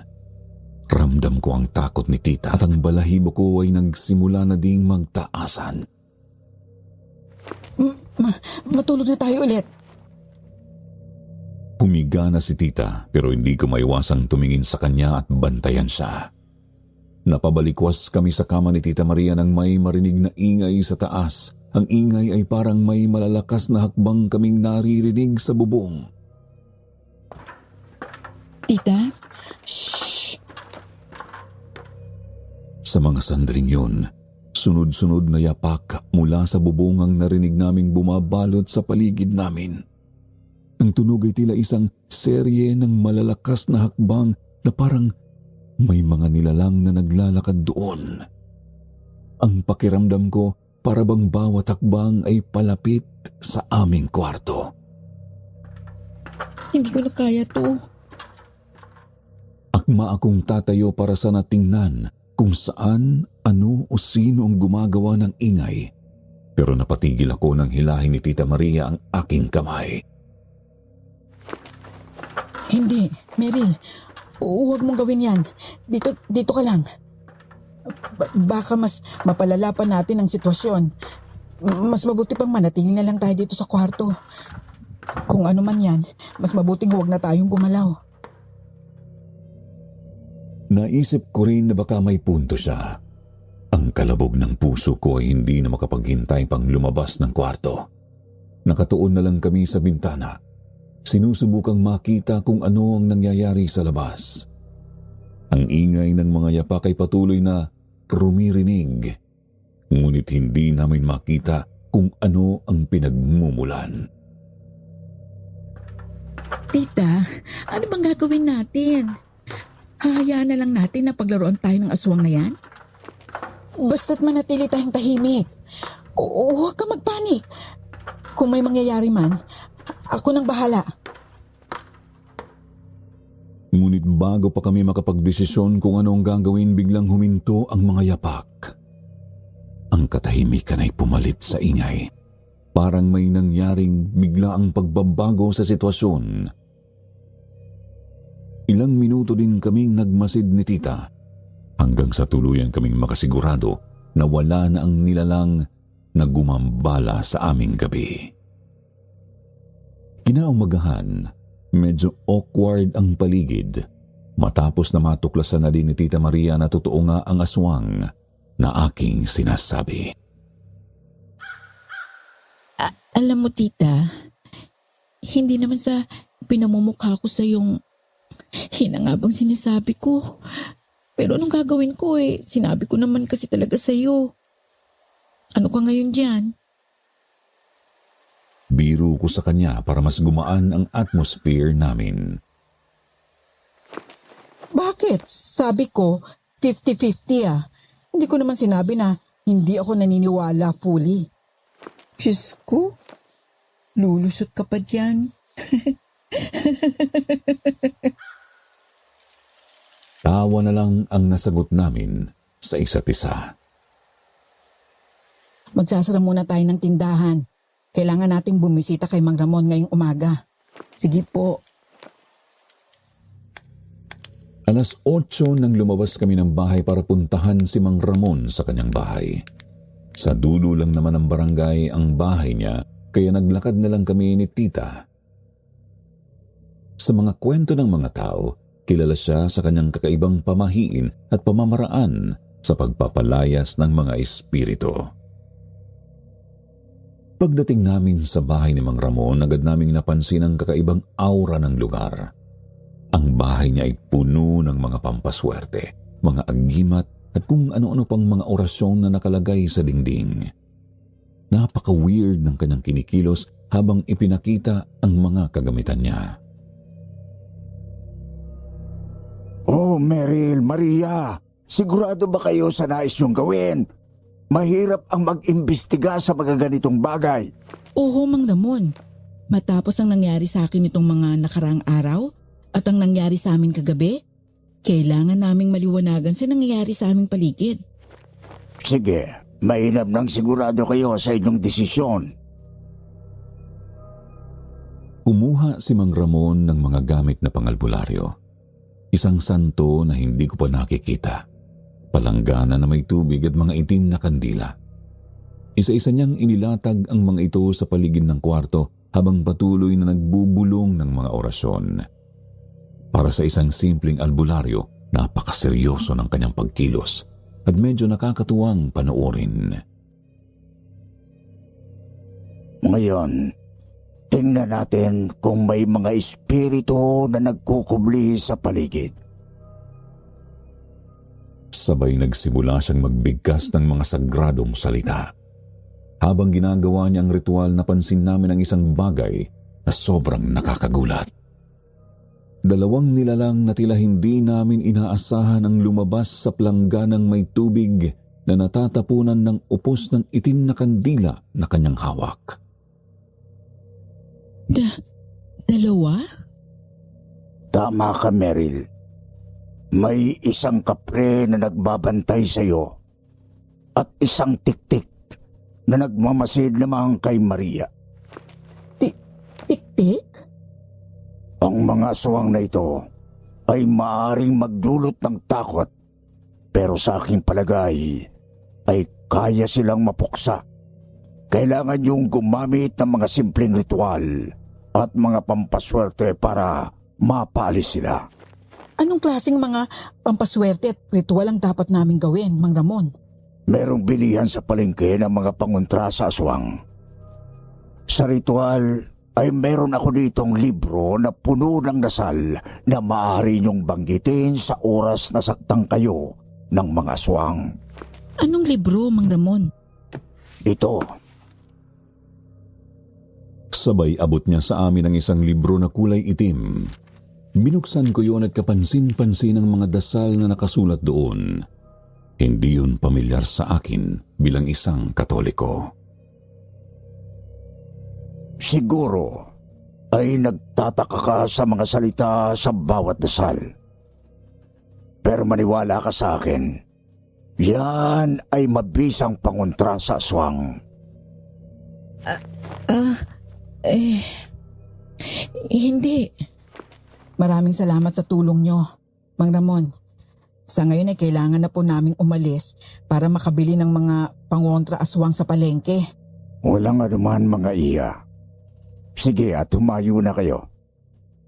At ang inyong pinagdadala, alagaan mo siyang mabuti. Sabay tingin ni Mang Ramon sa tiyan ni Tita Maria. Hindi maalis ang tingin niya doon. Mauna na po kami. Ayon kay Tita, kagaya ng payo ni Mang Ramon ay dumiretso kami ni Tita sa palengke. Mayroong pwesto doon sa dulo na nagtitinda ng mga pangontra aswang. May buntot pagi, asin na may bawang at holy water. Siguro naapektuhan ng malala si Tita Maria dahil lahat na yata ng uri ng pangontra ng aswang, binili niya na. Tita, tama na yan. Tara na. Sa tingin mo, okay na to? Sa dami ba naman yan, Tita? Opo, okay na yan. Tara na't umuwi. Bawal ka pong mapagod. Sige, tara na. Kinabukasan, nagising ako sa isang malakas na palahon na tila nagmumula sa sala. Ang tunog ay sobrang nakakagulat na agad akong bumangon mula sa kama at mabilis na lumabas ng kwarto. Nang umabot ako sa sala, nakita ko si Tita Maria na nakayuko, hawak ang kanyang tiyan at mukhang nahihirapan.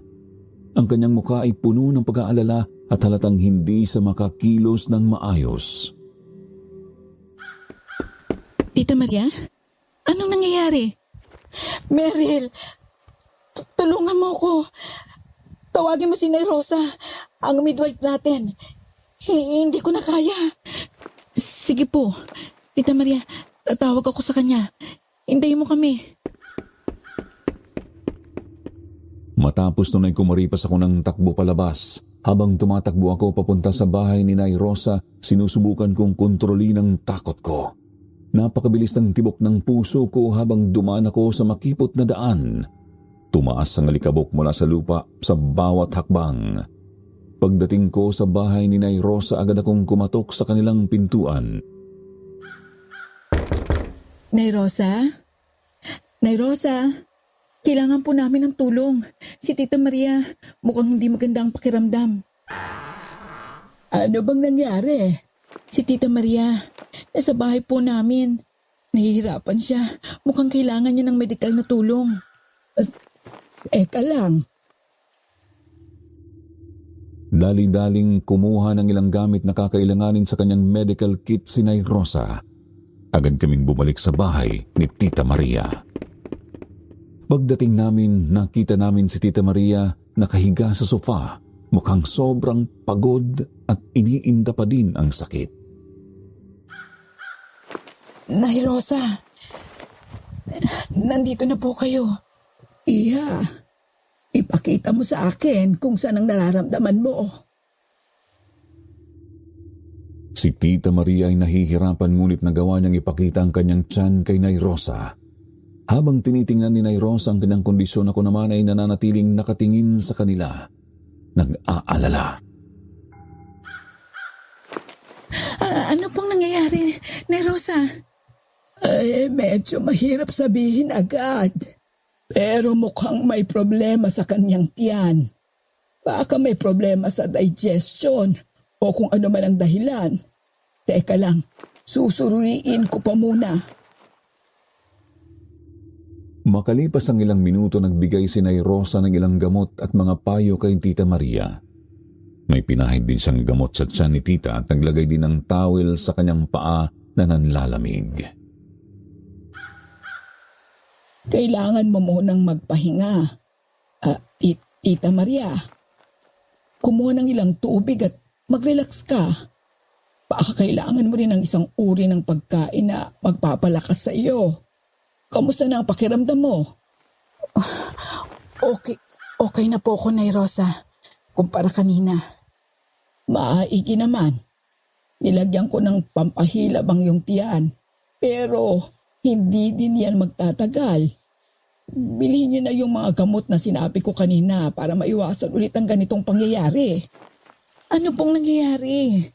Nay Rosa, kumusta pong baby? Marahil ay masyadong napagod ang iyong tita Maria. O hindi kumakain ng masustansya. Maaari ding hindi siya kumakain sa tamang oras. Kaya Maria, kailangan mo mas maging maselan sa iyong pagkain at kinikilos para kay baby. Nay Rosa, kumusta pong anak ko? Hindi pa tayo sigurado pero may posibilidad na lumabas siya agad ng wala pang 9 na buwan. Pwede siyang maging premature baby kung hindi mo itutuwid ang mga kinakain at kinikilos mo, Maria. Ganun po ba? Oo, iha. O siya, Meryl, bilhin mo ang mga gamot aking sinabi. At magpahinga ka muna, Maria. Ako'y mauuna na. Tita, kumusta na po? Medyo humupa na ang sakit. Minsan, sobrang stress din ang nagiging sanhi ng mga ganitong pakiramdam. Dahil po ba sa mga nangyari nitong mga nakarang araw? Oo, pero huwag kang mag-alala. Handa na naman tayo sa kung ano man ang posibleng gawin sa atin ng mga aswang. Sa ngayon magpapahinga muna ang tita mo ha. Ikaw na munang bahala sa tindahan. Pero, kailangan ko pong bilhin ang mga gamot na nireseta ni Nay Rosa. Mamayang hapon na. Meryl, sa ngayon ay bantayan mo muna ang tindahan. Ha? Pero kailangan niyong uminom ng gamot. Huwag mo akong alalahanin. Kalmado na ang palagay ko. Mamayang gabi na naman ay iinumin ko ang mga nireseta ni Nay Rosa. Pero sa ngayon ay bantayan mo muna ang tindahan at hayaan mo muna ako makapagpahinga. Gusto ko pa sanang magpumilit pero naisip ko na lang na huwag makipagtalo kay Tita Maria. Kaya na may pumwesto na ako sa tindahan para magbantay.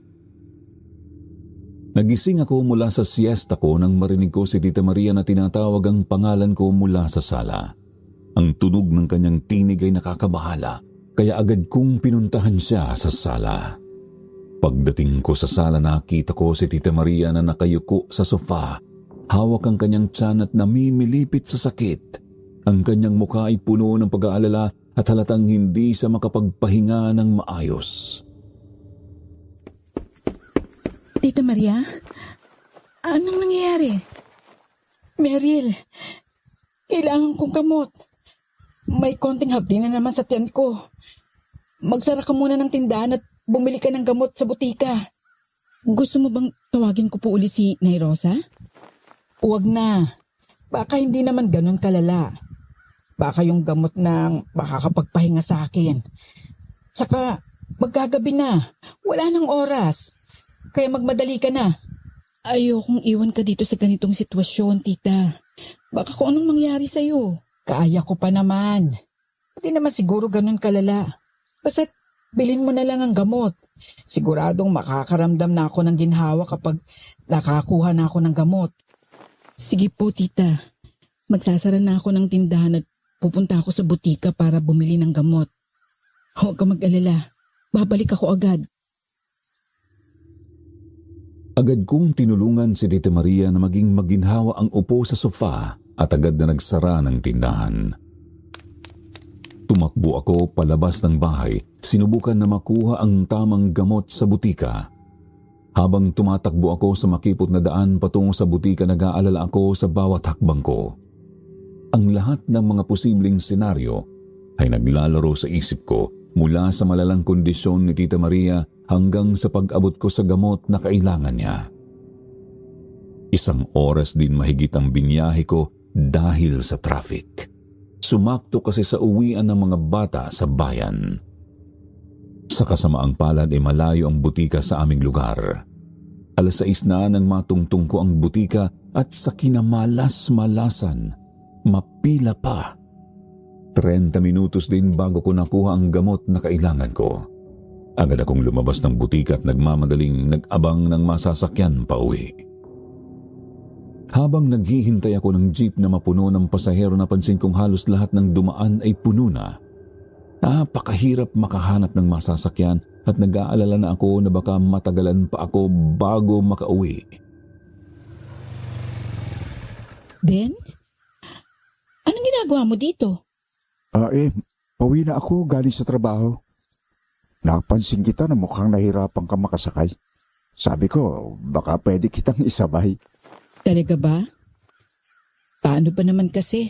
Sobrang hirap makahanap ng jeep ngayon. Maraming pasahero. Oo nga eh. Peak time kasi ngayon. Uwian ba? Kung gusto mo, sumabay ka na lang sa akin. Baka mas mapadali natin ang pag-uwi mo.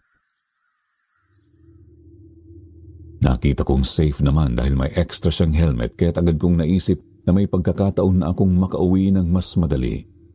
Ngunit sa likod ng aking isipan, muling bumalik ang huling pagkakataon na nakita ko siya. May mga duda pa rin ako sa kanya at hindi ko maiwasang mag-isip kung ito ay isang mabuting pagkakataon o may ibang layunin siya. Wala ka bang ibang pupuntahan? Wala.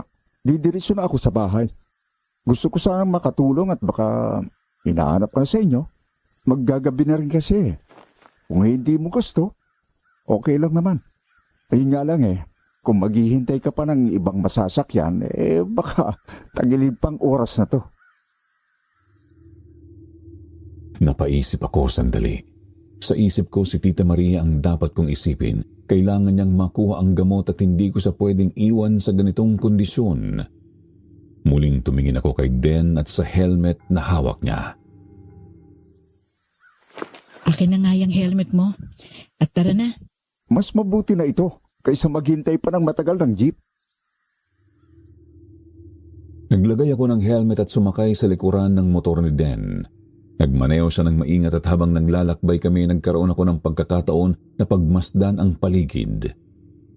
Sa una medyo nag-aalala ako, ngunit ang mga kalsada ay tila tahimik at maayos at si Den naman ay tila nagmamaneho ng maayos. Hindi nagtagal ay nakarating na ako ng bahay. Pero sa oras na lumapag ang paa ko sa lupa, hindi ko maintindihan pero may kakaiba akong nararamdaman. Okay ka lang ba, Meryl? Parang... Ano yun? Kailangan mo bang kasama? Hindi na. Kaya ko na ito. Maraming salamat sa tulong mo, Den. Makakauwi ka na. Babawi na lang ako next time. Mag-ingat ka. O sige, walang anuman. Salamat! Pagbukas ko ng pinto ng bahay, agad akong nagulat sa kalat na bumarurot sa aking paningin. Ang mga gamit namin na dati maayos na nakalagay ay nakakalat sa paligid ng sala at kusina. Ang pangit ng pagkakaayos ay nagpapakita ng isang malinaw na senyales na may nangyaring hindi maganda. Agad na pumasok sa isip ko si Tita Maria, kaya na may nagmamadali kong hinanap siya. Ang puso ko ay mabilis na tumibok sa kaba habang sinusubukang hanapin si Tita Maria. Tumakbo ako papunta sa kwarto ko. Umasa na makikita ko siya roon. Ngunit nang makarating ako sa pintuan ng kwarto, huminto ako sa pagkakabukas ng pinto. Ang tanawin sa loob ay nakakapagpabagabag. Nakita ko si Tita Maria na nakahiga sa kama. Ang mga kamay at paa niya ay nakatali sa mga poste ng kama at may nakabusal na piraso ng tela sa kanyang bibig. Agad kong nilapitan siya at sinubukang tanggalin ang mga tali sa kanyang mga kamay at paa. Ngunit habang tinatanggal ko ang mga tali, natigilan ako nang makita si Mang Ramon na nakatambay sa gilid ni Tita Maria. Ang presensya niya sa gitna ng lahat ng kaguluhan ay tila mas nakakapagbigay sa akin ng ibang klase ng takot. Mang Ramon? Bakit nandito ka? Anong ginagawa mo? Si Mang Ramon na ngayon ay mukhang naguguluhan din ay nagtaas ng kanyang mga kamay, sumenyas na wala siyang ginagawang masama. Meryl, hindi ito kung ano ang iniisip mo. May nangyaring hindi ko inaasahan. Naglakad siya patungo sa akin. Ang kanyang mukha ay seryoso. Nakikita mo, Meryl, may mga nangyari na hindi ko kontrolado. Nang pumunta ko dito, nakita kong nagkaroon siya ng mga sintomas na mukhang may koneksyon sa mga aswang ang sinasabi nila. Hindi ko siya maintindihan. Magulo sa akin ang nangyayari sa paligid. Ang mga mata ko ay naglalakbay sa paligid ng kwarto para sa anumang palatandaan ng posibleng mangyari, hanggang sa magtama ang mata namin ni Tita Maria. At patuloy ang kanyang pag-iling. Mukhang may nais siyang sabihin, kaya na may akma ko sanang tatanggalin ang busal sa kanyang bibig nang maramdaman ko ang mga kamay na pumigil sa akin, si Mang Ramon. Habang tinatanggal ko ang huling tali kay Tita Maria, biglang naramdaman ko ang malamig na simoy ng hangin sa paligid. Naramdaman kong nagbago ang aura sa kwarto at napansin kong ang mga mata ni Mang Ramon ay nagsimulang magbago. Ang tingin niya sa akin ay puno ng galit at puot. Nakakakilabot ang ekspresyon niya at tila may kakaibang nangyayari. Biglang nagbago ang anyo ni Mang Ramon. Ang kanyang mga kamay at binti ay humaba.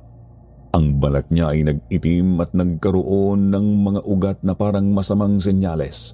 Ang mga tenga niya ay humaba ng sobra at bigla na lang lumabas ang kanyang mga pangil. Ang dila niya ay napakahaba at humigit pa ito sa normal na haba. Diyos ko, Mang Ramon, isa ka palang tik-tik? Ngumisi siya ng malapad. Ang mga pangil niya ay lumalabas mula sa kanyang bibig. Tama ka, Meryl. Ang boses niya ay tila nanggagaling sa ibang mundo. Hindi ako si Mang Ramon. Isa akong tik-tik at nakatago ako sa ilalim ng maskara ng isang albularyo. Ngayon ay nauunawaan ko na kung bakit may kakaibang nangyari. Ang takot ko ay tumataas habang ang pangitain ng mga pangil, mahahabang dila at itim na balat ni Mang Ramon ay tila nagpapasok ng mga impyerno sa aking isipan. Pero bakit? Bakit mo kailangan gawin ito kay Tita Maria? Napaisip ako na kailangan kong lumaban sa aswang na to, kaya na may gumawa ako ng paraan para mabaling ang kanyang tingin. Kitang-kita ko sa likod ng pintuan ng buntot pagi na pangontra sa aswang at nasa bulsa ko ang asin na may bawang at ang holy water. Naghanap ako ng perfect timing para umatake sa kanya. Madali lang. Gusto kong makuha ang kaluluwa ng anak niya sa kanyang sinapupunan. Isang pagkakataon na makakakuha ako ng malaking kapangyarihan. Nagulat ako sa sinabi niya. Kung gayon ay tama nga ang aking hinala. Kung iniisip mong matatalo mo ako, sumuko ka na. Hinding-hindi kayo makakatakas sa akin. At ang sanggol na yan ang lalo magpapalakas sa aking kapangyarihan! Hindi! Dali-dali kong hinugot ang maliit na bote sa aking bulsa at lumapit sa tiktik para sabuyan ito ng asin na may bawang. Sa aking sorpresa ay naging matagumpay ang una kong atake. Pinagpatuloy ko ang pagkakakalag kay Tita Maria pero hindi pa nagtatagal ay may naramdaman na akong kamay sa aking braso at tahasan akong hinagis sa dingding. Nang muli kong ibalik ang aking pansin kay Mang Ramon, napansin ko na siya ay nasa harapan ko na. Tila bigla ang lumitaw mula sa wala. Ang malamig na hangin sa paligid ay tila nagbigay daan sa kanyang presensya. Nakayakap ang kamay niya sa aking leeg. Ang mga daliri niya ay tila bakal na humahawak sa akin. Dapat ay una kang mamatay. Nang marinig ko ang boses niya ay lalong binalot ng takot ang aking katawan, lalo na nang dahil sa tono niya na tila ba puno ng kasiyahan at puot. Wala kang lugar sa ritual ko, Meryl. Para walang sagabal, dapat ikaw ang unang mawala. Nang tignan ko siya, ang kanyang mga mata ay nakatingin sa akin ng matalim. Ang ngisi niya ay tila umaabot sa kanyang mga tenga. Ang dilim ng kanyang balat at ang mahahabang pangil ay tila nagpapakilala sa kanya bilang isang halimaw na hindi ko pa nakikita sa aking buhay. Ang kanyang mga kamay na tila may kakayahang magpigil sa akin ay nagbigay sa akin ng panghihina. Bakit mo kailangan gawin ito? Boba, paulit-ulit. Huwag mong tanungin ang mga bagay na hindi mo kayang intindihin. Ang ritual na ito ay para sa pagkuha ng kapangyarihan. Isang pagkakataon na ang mga tao tulad mo ay hindi makakaintindi. Hindi ko papayagan na mangyari ito. Sinubukan kong itulak siya palayo. Ang aking mga kamay ay nagsumikap na aluin ang pagkakahawak niya sa aking leeg. Ngunit tila wala akong sapat na lakas upang mapigilan siya. Walang magagawa ang mga taong tulad mo sa kapangyarihang merong kaming mga aswang. Ang kailangan ko ay ang kaluluwa ng mga walang kalaban-laban. At ikaw ay isa sa kanila. Habang ang kanyang mga kamay ay patuloy na nakahawak sa aking leeg, hindi ko maiwasang mag-isip ng mga paraan upang makawala. Nakatingin ako sa paligid ng kwarto. Hinahanap ang anumang bagay na maaaring makatulong sa akin. Ang mga gamit na dati ay tila walang silbi ngayon ay nagiging mga potensyal na sandata laban sa halimaw na ito. Mamatay ka na! Napapikit na lang ako nang ang isa niyang kamay ay tumaas at akmang ididiin sa aking leeg. Pero sa tagal ng aking pagkakapikit, nagulat na lamang ako nang lumuwag ang pagkakahawak sa akin. Nang tuluyang kumawala ang kanyang kamay sa aking leeg, agad akong huminga ng malalim nang hihina sa kanyang ginawa. Nang mahabol ko ang aking hininga, nilingon ko ang aking mga mata kung ano ang nangyari. Nang malaman ko ang kaganapan sa paligid, isang bagay ang nagbigay sa akin ng panggising. Nakita ko si Den na lumabas mula sa likod ng mga anino. Ang kanyang mga mata ay puno ng determinasyon. Seryoso siya at mukhang nagdadala ng isang pambihirang lakas na hindi ko pa nakikita. Sa aking pagkagulat, nakita kong si Den ay hawak-hawak ang kamay ng tiktik at pinipigilan niya ito mula sa pagkilos. Ang mga kamay ni Den ay tila hindi maaaring magkamali. Ang kanyang mga daliri ay naglalaman ng isang lakas na hindi ko maipaliwanag. Sinimulang magsalita ni Den. Ang kanyang boses ay puno ng pagmamakaawa at galit at ang unang katagang kanyang binanggit ang nagpagulat sa akin. Tatay! Oh, anak, nasasaktan ang tatay mo. Ilang beses na ba kitang pinaalalahanan na huwag mo nang galawin ang pamilya ni Meryl? Hindi ka pa rin nakinig. Alam kong matigas ang ulo mo, pero hindi mo dapat inisip na ang ganitong uri ng kamaliwan ay aking papayagan. Den? Anong ibig sabihin? Siya ang tatay mo? Ang tiktik? Oo, Meryl. Si Mang Ramon o Tiktik ay aking tatay. At siya ang dahilan ng lahat ng kaguluhan sa ating bayan. Nagkakamali ka. Hindi mo lamang ginagawa mo. Hindi mo na maitatago pa. Nagsimula kang mag-ingay tuwing gabi. Naghahanap ng kawawang tao na bibiktimahin. Ngunit sa halip na makuha ang gusto mong kapangyarihan, nagiging sanhi ka lang ng takot at pag-alala ng mga tao. Habang nakaupo ako sa dulo ng kwarto, ang takot ko ay tila umaabot sa sukdulan. Ang tiktik ay nakatayo sa harapan ko. Ang mga pangil niya ay nanginginig sa galit. Si Den naman na may hawak sa mga kamay ng tiktik ay tila nagiging seryoso. Ang kanyang mukha ay puno ng pangako at determinasyon. Ngunit ang mga mata ng tiktik ay nagliliyab sa galit. Umuwi na tayo, Tay. Itigil mo na to. Lumayo ka na, anak. Kung hindi ako magdadalawang isip na patayin ka. At hindi ako magdadalawang isip na patayin ang sino mang pipigil sa akin. Nakita ko ang lungkot sa mga mata ni Den habang sinasabi ito ng tiktik. Ang kanyang mga balikat ay tila bumibigat at ang kanyang mga mata ay puno ng sakit. Ngunit sa kabila ng lahat ng iyon, nagbigay siya ng isang matatag na sagot. Hindi ko kayo hayaang magtagumpay sa inyong masamang plano. Huwag mong isipin na aalis ako rito nang hindi lumalaban. Sa isang iglap, nagbago ang anyo ni Den. Ang kanyang mga mata ay tila nagliwanag ng isang kakaibang enerhiya. Ang kanyang katawan ay unti-unting nagbago. Ang kanyang mga binti at kamay ay humaba. Ang kanyang balat ay naging mas madilim at ang mga tenga niya ay nagbago ng anyo. Ang kanyang mga pangil ay naglabasan at sa ilalim ng aking mga mata, siya ay nagbago mula sa isang ordinaryong tao patungo sa isang kapre. Ang kapre na matagal ko nang kinatatakutan. Ang kanyang bagong anyo bilang kapre ay puno ng lakas at determinasyon. Ang kanyang mga mata ay naglalaman ng isang bagong uri ng kapangyarihan. Isang kapangyarihang handang ipagtanggol ang pamilya at bayan mula sa kasamaan.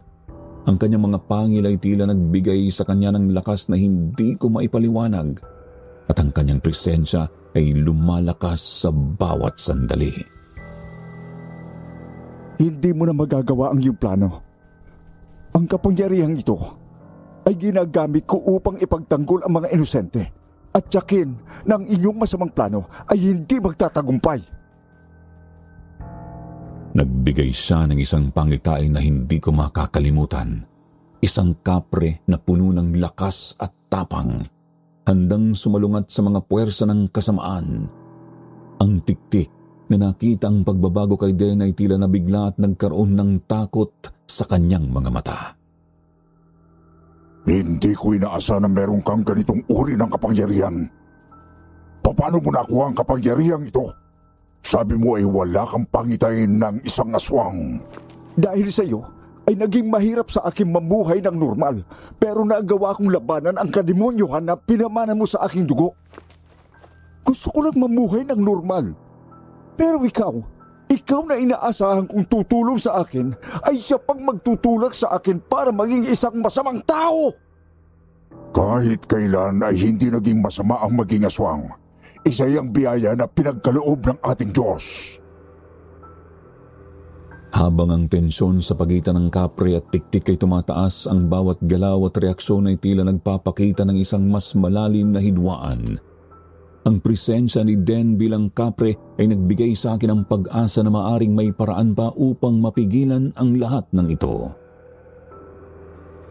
Tama na to! Umalis ka na sa bahay na to! At huwag ka nang manggagambala pa ng iba! Habang ang tensyon sa kwarto ay tila naglalaman ng lahat ng pag-asa at takot, napansin ko ang biglang pagbabago sa pagitan ni Den na ngayon ay isang kapre at ni Mang Ramon. Ang kanilang labanan ay hindi lamang isang pisikal na engkwentro kundi isang salamin ng kanilang mga katangian at layunin. Nang magsimula ang laban, ang kapre na si Den ay malakas at mataas. Ang kanyang katawan ay punong-puno ng mga kalamnan na tila handa na sumugpo sa anumang pagsalungat. Ang kanyang mahabang binti at kamay ay tila puno ng kapangyarihan at ang kanyang matatalim na pangil ay nagbigay sa kanya ng isang natural na banta. Ang bawat hakbang niya ay tila may malakas na tunog na nag-uudyok sa kanyang kalaban na mag-ingat. Ang tiktik sa kabilang banda ay isang madilim na nilalang na may pangil at mahabang dila. At ang kanyang mga pakpak na tila pinalakas ng hangin ay nagbigay sa kanya ng mabilis at mapanganib na paggalaw. Ang kanyang balat ay may kulay uling itim na lumalabas sa dilim ng kwarto. Ang kanyang mga pangil ay tila matalim na panghampas at ang mahabang dila ay ginagamit niya upang magpalabas ng mabilis na mga pagsalakay. Ang kanyang mga pangil ay nagpalakas ng kanyang atake nang sumugod sa tiktik. Ang kanyang mga paa, malalakas at naglalaman ng lakas ay parang mga malalaking panggulong sumusubok na patumbahin ng kanyang kalaban. Sa isang mabilis na galaw, ang tiktik ay lumipat mula sa isang lugar patungo sa isa pa. Ang kanyang mga pakpak ay nagbigay sa kanya ng bilis na hindi maabot ng kapre. Ang mga mahahabang dila niya ay nagpapakita ng panganib habang siya ay umiiwas sa mga atake ng kapre at binubusala ng kapre ng mga patalim na dila. Hindi mo lamang tunay na kapangyarihan. Magsisilbi ka lamang bilang isang halimbawa ng isang aswang na duwag.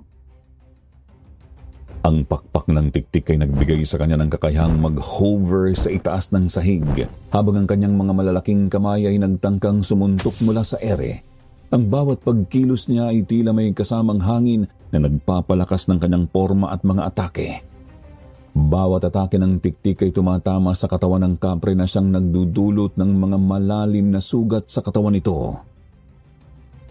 Hindi nagtagal, nagkaroon ng palitan ng malakas na pag-atake sa pagitan ng kapre at tiktik. Ang mga daliri ng kapre na tulad ng matutulis na pangil ay tila sinusubukan na pumigil sa bawat galaw ng tiktik, ngunit sa bawat pagsalungat ay natatamaan ng mga mahahabang dila at matalim na pangil ng tiktik. Ang bawat galaw ng tiktik ay tila may kasamang puwersa na nagiging sanhi ng sakit at panghihina ng kapre.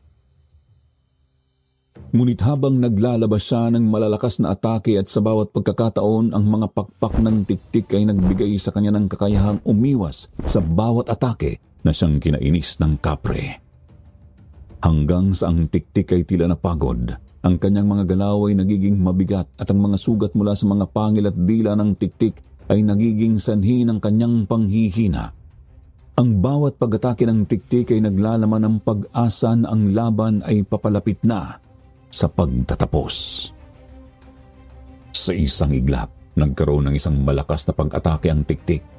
Ang kanyang mahabang kuko ay nagawa niyang idiin sa braso ng kapre at ang mahahabang dila ay tila sumasayad sa bawat sugat. Ang kanyang katawan ay tila nauuntog sa sahig habang ang mga sugat ay patuloy na dumarami. Kaya't kahit kailan ay hindi magandang ideya na maniniwala kang isa kang normal na tao. Matapos ang lahat ng ito, sana ay alam mo kung saan ka lulugaran ha. Sa kabila ng lahat ng pagsusumikap ni Den, ang pag-asa na mapigilan ng tiktik ay tila nagiging malabong pangarap. Ang kapangyarihan ng tiktik ay tila nangingibabaw at ang kapre ay unti-unting nagiging mahina. Habang ang laban sa pagitan ng kapre at tiktik ay patuloy na umaabot sa pinakamasalimuot na bahagi, ako naman ay tila nawawala sa sarili kong takot at pangamba. Sa gitna ng kanilang malupit na pagsasalpukan, ang aking mga mata ay tumuon sa buntot pagi sa likod ng pintuan. Habang abala ang tiktik sa pagtutok sa kapre, dahan-dahan kong inilipat ang aking mga paa patungo sa pintuan. Ang bawat hakbang ko ay maingat at tahimik. Ang bawat tunog na maaaring magdulot ng pagkagambala sa laban ay ipinagpapaliban ko. Ang pintuan ay tila malayo pa, ngunit ang bawat hakbang ko ay tila may kabigatan at takot na dala. Mabuti na lamang ang tiktik ay tila walang pakialam sa aking mga galaw. Ang kanyang mga mata ay abala sa pagtingin sa kapre. Nang makalapit ako sa pintuan, napansin kong nakasabit ang buntot pagi sa isang kawit malapit doon. Ang buntot pagi ay isang bagay na kilala kong maaring magbigay ng solusyon sa aming sitwasyon. Dahan-dahan kong kinuha ang buntot pagi. Ang aking mga kamay ay nanginginig sa kaba. Ang bawat galaw ko ay sinisiguradong hindi makakalikha ng anumang tunog na maaaring magdulot ng pag-aalala. Nang matagumpay kong makuha ang buntot pagi, ang pakiramdam ko ay tila may pag-asa na muling umusbong. Tumingin ako kay Tita Maria na sa isang sulok ng kwarto ay nakahiga, nakatali ang mga kamay at paa. Ang kanyang mga mata ay puno ng takot. Ngunit nang makita niyang nakuha ko ang buntot pagi, nagbigay siya ng maliit na senyas. Isang saglit na pag-angat ng kilay na tila nagsasabing, ayos lang siya. Ang senyas na yon ay nagbigay sa akin ng lakas ng loob upang magpatuloy. Mula sa pinto ay dahan-dahan akong tumao. Hawak ang buntot pagi at naghintay ng tamang pagkakataon upang maisakatuparan ang aking plano. Ang bawat saglit ay tila napakahalaga. Ang bawat hakbang ay maaaring magdulot ng pagbabago sa aming kapalaran. Sa gitna ng lahat ng pag-aalala at pangamba, umaasa ako na ang bawat galaw at bawat hakbang ay makakatulong upang mapigilan ang kasamaan at maibalik ang kapayapaan sa aming buhay. Nang makita kong nakatuon pa rin ang tiktik sa kapre, nagpasya akong kumilos. Ang bawat paggalaw ko ay maingat ngunit puno ng determinasyon. Nakakatuwa, sa kabila ng aking takot ay nagagawa kong magplano at mag-isip. Ang kapre na si Den ay tila nagkakaroon ng pagkakataon na gumawa ng paraan upang mapatalikod ang tiktik. Ang kanyang mata ay nagbigay ng senya sa akin na hindi ko maipaliwanag, ngunit alam kong ito ang tamang oras. Ngayon na! Hindi ko alam kung paano ko nagampanan ang aking bahagi, pero nagmadali akong tumalima. Dali-dali kong hinawakan ang buntot pagi na nakasabit sa pintuan. Ang bawat galaw ng buntot pagi sa aking mga kamay ay tila may kasamang lakas ng loob, kahit na ang bawat hakbang ay may kasamang pangamba. Walang ano-ano, hinawakan ko ang buntot pagi at sinimulang hampasin sa likuran ang tiktik. Ang bawat hampas ay naglalaman ng lahat ng lakas at determinasyon na mayroon ako. Ang malalakas na tunog ng bawat hampas ay tila nagbibigay sa akin ng lakas upang ipagpatuloy ang aking ginagawa. Lahat na yata ng enerhiya ko ay nailabas ko na. Ang mga braso ko ay nangalay habang patuloy kong hinahampas ang buntot pagi. Ang tiktik ay nagiging mahina sa bawat hampas. Ang kanyang balat ay tila nagiging mas madilim. Ang kanyang mga pangil ay nawawalan ng kapangyarihan. Ang mga mata niya ay nagiging malalim at tila puno ng pighati. Nagpumiglas siya sa bawat hampas at ang lahat ng iyon ay naging dahilan para lalong manghina ang kanyang lakas. Hampas dito, hampas doon, habang pinipilit kong buksan ang aking mga mata at makita ang epekto ng aking ginawa. Sa bawat galaw, ang buntot pagi ay tila nagiging mas mabigat sa aking mga kamay, ngunit hindi ko binapalampas ang pagkakataon. Ang bawat hampas ay may kasamang sigasig na parabang ang aking buhay ay nakasalalay dito. Ngunit habang patuloy ako sa aking pagsisikap, biglang sumigaw ng malakas ang tiktik. Anak! Ang sigaw na yon ay tila isang matinding pagkagising para sa akin. Sa takot at pagkalito, idinilat ko ang aking mga mata at bigla kong napansin ang katotohanan na si Den, ang kapre, ay hindi na makaligtas mula sa mga hampas ng buntot pagi. Nang makita ko ang aking pagkakamali, agad akong napahinto sa aking ginagawa. Ang buntot pagi ay nasa ere at ako'y nakatingin sa nakahigang katawan ni Den na natamo rin ng mga hampas. Ang pagkabigla ko ay tila nagbigay ng takot sa akin. Si Den na sa kabila ng pagiging kapre ay tila bumabalik sa kanyang normal na anyo ay nagbigay sa akin ng isang malalim na pagtingin. Ang kanyang mukha ay puno ng pagkalito at sakit. Ngunit sa parehong oras, may pag-unawa sa kanyang mga mata. Ang mga pangil niya ay nagsimulang maglaho at ang kanyang katawan ay naging normal muli. Hindi ko alam kung anong lakas pa mayroon ng tiktik, pero sa isang masiwas niya ng kanyang braso ay muli akong bumalibag sa sahig. Kahit kailan, hindi mo deserve ang mamuhay sa mundo naming mga tao. Nanlaki ang aking mga mata nang makita kong si Tita Maria sa kabila ng lahat ng pangyayari ay nagawang makakawala mula sa pagkakatali. Sa kabila ng takot at pagkalito, hindi ko maiwasang magtaka kung paano niya nagawa yun. Ang kanyang mga kamay ay nanginginig, ngunit ang determinasyon sa kanyang mga mata ay malinaw na malinaw. Sa isang iglap, lumapit siya sa nanghihinang tiktik. Ang holy water na hawak niya ay kumikislap sa ilalim ng ilaw. Ang kanyang mga mata ay puno ng galit at tapang. Ang tiktik na sa kabila ng pagiging mahina ay tila nagiging masigla na muling nagmumukhang isang halimaw. Ang kanyang pangil ay muling lumalabas sa galit. Hindi ka na makakaligtas pa! Walang awa niyang ibinuhos ang holy water sa tiktik at sa isang malakas na sigaw napapikit ako sa biglaang tunog ng pag-ungol ng halimaw. Ang holy water ay tumulo sa balat ng tiktik at ang bawat patak ay tila may kasamang ingay ng pag-igik. Ang tiktik ay nagulantang, ang kanyang mga mata ay naging malalim at puno ng pighati. Ang bawat pag-ungol at sigaw na lumalabas sa kanya ay tila nagiging mas malakas. Ang kanyang balat ay nagiging singaw at ang kanyang mga pangil ay tila nagiging mas mapula at maputla.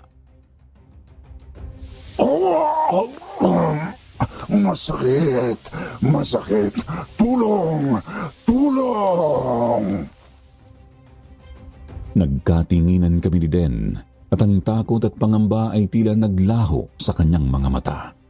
Ang pagbuhos ng holy water ay tila nagbigay sa amin ng pag-asa na maaaring ito na ang pagkakataon upang matigil ang lahat ng ito. Ang mga mata ni Tita Maria ay puno ng lakas at tapang. Ang kanyang mga galaw ay tila nagsilbing simbolo ng pag-asa sa kabila ng lahat ng nangyari. Nagpatuloy ang sigaw ng tiktik at ang holy water ay patuloy na dumadaloy sa kanyang katawan. Ang mga pangil niya ay tila nagiging mas malalim at ang kanyang anyo ay nagiging mas mahirap tukuyin. Ang kanyang pag-ungol ay tila nagiging mas malakas. Ang bawat patak ng holy water ay isang nagiging sanhi ng mas matinding pighati. Tama na! Nagulat kami ni Tita Maria nang biglang pumagitna si Den, ang kapre na kaunting sandali na lang ay mapupuksa na sana namin. Naging maamo ang mukha ni Den na tila nagmamakaawa at sa halip, yakap-yakap niya ang tiktik na kanina ay nagmumukha ng napakahirap harapin. Huwag mo na siyang saktan! Ang bawat patak ng holy water ay tila naging sanhi ng higit pang sakit sa tiktik. Ang pag-ungol nito ay nagiging mas malakas. Ang kanyang balat ay tila nasusunog. Sa gitna ng pag-aalala at pagkabigla na baling ang tingin ko kay Den. Anong ginawa mo?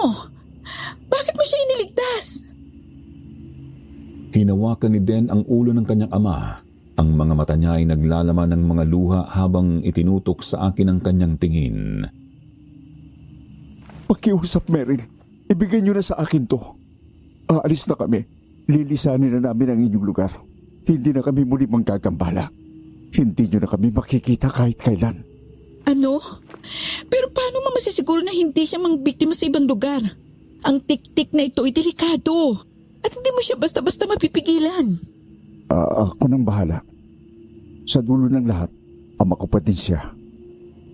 Tutulungan ko siya. At hindi ko siya hayaan na manggambala sa iba. Ako nang bahala sa kanya. Pakiusap. Huwag niyo na siyang saktan pa. Kami na ang bahala. Ang mga salita niya ay nagdala ng isang bagong pag-asa. Ngunit ang takot ko ay hindi rin maitago. Ang bawat saglit ay puno ng pangangailangan na makatiyak na hindi na magkakaroon ng iba pang panganib sa aming lugar. Paano kung hindi mo siya makokontrol? Paano kung muling magbabalik sa dati niyang anyo? Maniwala ka sa akin, Meryl. Hindi na mangyayari yun. Hindi ko alam kung paano ako magre-react. Ang bawat saglit ay tila puno ng pangako.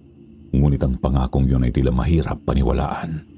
Ang takot ko ay patuloy na bumabalik. Ngunit ang pag-asa na mawawala ang banta ay nagbibigay sa akin ng lakas upang magpatuloy. Tiningnan ko si Tita Maria.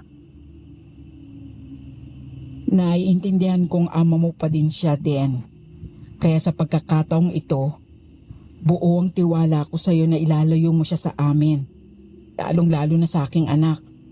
Opo, Tita Maria. Pakakaasa po kayo. Pinaalam ni Den ang kanyang pasya sa kanyang ama ngunit sa labis na panghihina, hindi na ito nakasagot pa. Tumayo si Den na may hawak pa rin sa kanyang ama. Ang kanilang mga mata ay naglalaman ng mga luha.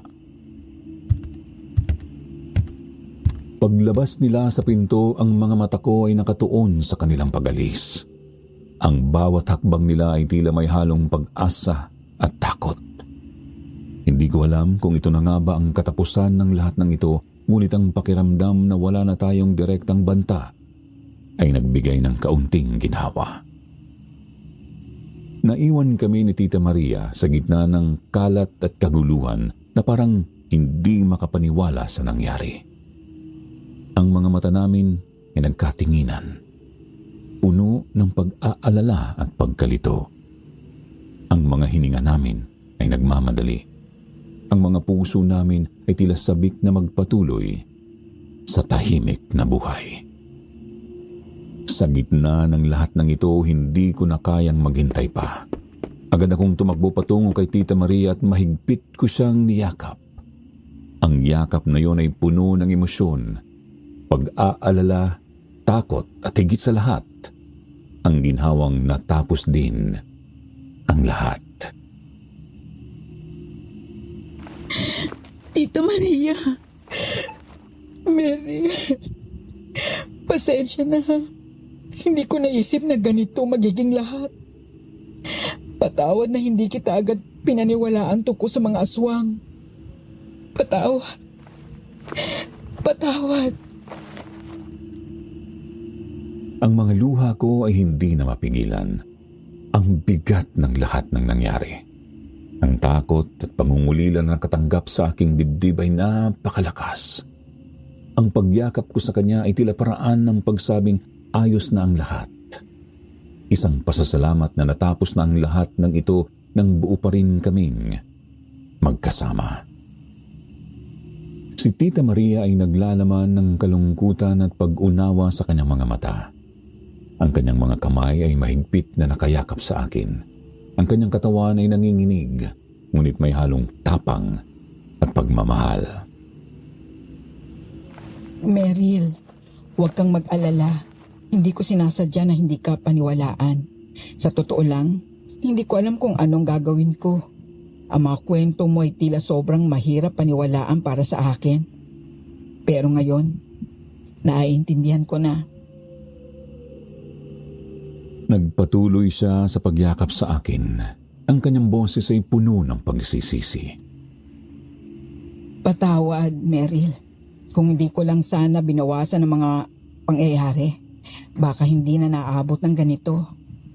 Salamat at nahanap natin ng paraan para matapos ang lahat ng ito. Salamat sa tapang mo. Habang magkayakap kami, ang bawat minuto ay tila umaagos ng pagkasisi at kapatawaran. Ang bigat ng takot ay unti-unting nawawala. Ngunit alam kong maraming bagay pa ang dapat harapin. Okay lang, tita. Intindihan kita. Huwag mo nang sisihin ang sarili mo. Lahat naman ng to hindi natin ginusto. Salamat. Salamat. Paano na ang mga susunod na araw? Anong gagawin natin para siguraduhin hindi na mauulit ang ganitong bagay? Hindi ako magsisinungaling dahil sa totoo lang ay hindi ako maniniwalang safe ka pa dito, tita. Ngumiti si Tita Maria. Ang kanyang mga mata ay naglalaman ng tapang at determinasyon. Ngayon, alam na natin ang totoo. Kailangan na nating maging handa. Kapag may nagbabantang panganib, hindi na tayo mag-aantay na mangyari ulit. Magtutulungan tayo at magsusumikap na mapanatili ang seguridad ng ating lugar. Naramdaman ko ang mga salita niyang yun na tila nagbibigay sa akin ng bagong lakas. Ang bawat saglit ay tila nagdala ng bagong simula. Ang pagsasama namin ay nagbigay ng pag-asa na sa kabila ng lahat ng nangyari, may liwanag na naghihintay sa dulo ng lahat ng nangyari. Ngumiti ako sa kanya. Ang aking puso ay puno ng pasasalamat. Tama ka, Tita Maria. Kakayanin natin to. Basta magtutulungan tayo. Nagpatuloy kami ni Tita Maria at kasalukuyang nililigpit ang mga kalat sa paligid.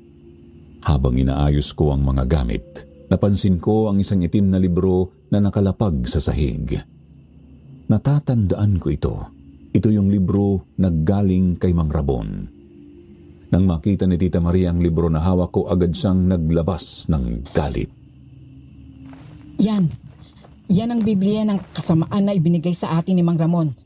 Napakadelikado ng librong yan na isa palang armas.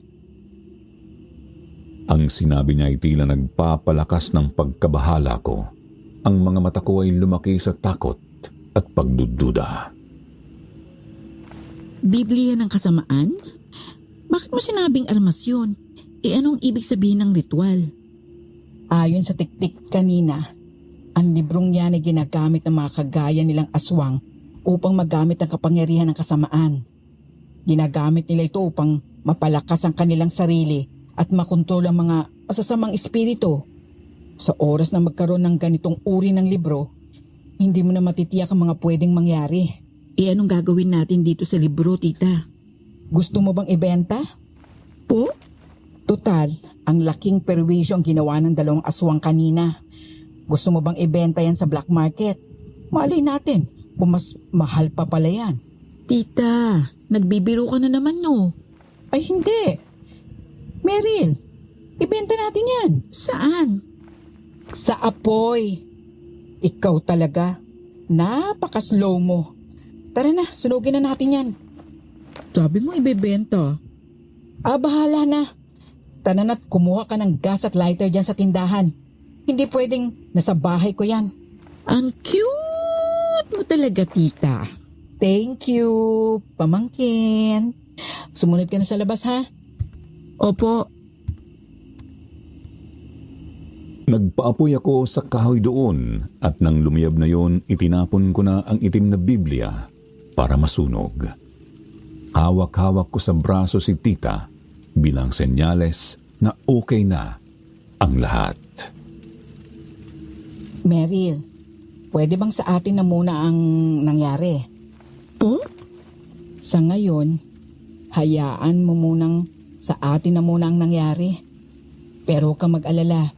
Sa oras na makabalik na ang tito mo, ay ako na mismo makukwento sa kanya ng mga nangyari ngayon. Pero, tita... I know. Kasama pa naman kita eh. Tsaka nangako naman ang tito mo na uuwi agad sa oras na mabigyan ng pagkakataon. Ayoko lang na mabahala siya sa akin gayong nagtatrabaho siya sa ibang bansa. Si nanay po? Aba lalo na si ate. Kinabukasan yan, malamang nandun na ako sa Manila. Sige ta, kung yun ang gusto mo. Huwag kang mag-alala. Dito lang naman ako sa tabi mo hanggat wala pa si tito. Salamat, Meryl. Matapos naming masiguro na abo na ang itim na Biblia ay pumasok na kami sa loob at tinuloy ang paglilinis. 9 na buwan mula nang maganap ang lahat ng kaguluhan, natapos ang mga pagsubok na kinaharap namin at ang buhay ay tila naging normal na muli. Ang mga takot at pangarap na maginhawa mula sa panganib ay nagbigay daan sa isang bagong simula. Alinsunod sa sinabi ni Nay Rosa na magiging premature ang kanyang baby ay mabuti na lang at hindi yun nangyari. Healthy na nanganak si Tita Maria after 9 months. Ilang buwan ang lumipas mula nang manganak si Tita Maria at ako ay nanatili sa kanyang tabi sa loob ng panahong iyon. Ang bawat sandali ng pag-aalaga sa kanya at sa bagong silang na sanggol ay nagbigay sa akin ng ligaya at kapayapaan.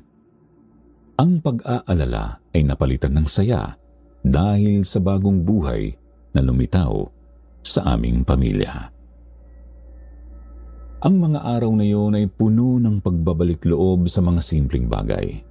Ang pag-aalaga kay Tita Maria habang siya ay nagpapagaling, ang pag-aalaga sa kanyang bagong panganak, at ang pagbabalik sa normal na buhay. Ang pagkakaroon ng bagong miyembro sa pamilya ay tila nagpapalakas sa amin upang ipagpatuloy ang buhay sa kabila ng mga panganib na aming naranasan. Minsan habang kasama si Tita Maria at ang kanyang bagong panganak, nag-iisip ako tungkol sa lahat ng mga nangyari. Ang mga takot at pangarap na nagbigay sa amin ng lakas upang harapin ang hinaharap ay tila naging bahagi ng aming pagkatao. Nang dumating si Tito at bumalik sa bahay, agad na din akong nagpaalam kay Tita. Kailangan kong balikan ang buhay ko sa Manila. Sinabihan ko na din naman siya na ikwento ang nangyari sa amin, kung hindi ay ako mismo ang magkikwento kay Tito with exaggeration pa. Sobrang unexpected ng lahat ng nangyari. Pero nagpapasalamat pa din ako na nalampasan namin ni Tita Maria ang pagsubok na yon. Sa ngayon, isa na akong office girl sa Maynila at graduate na din ng college. Si Den ay kaibigan ko pa din. Nakakausap ko naman sa Messenger. Ang totoo niyan nito lang nang umamin siya, gusto niya ako at isa yun sa dahilan kung bakit nakabantay siya lagi sa amin para may pagtanggol ako sa tatay niya na si Tita pala ang puntirya. Hanggang dito na lamang po, Sir Jupiter. Maraming salamat sa pagkinig sa aking kwento. Sana na-enjoy niyo po. Paalam hanggang sa muli.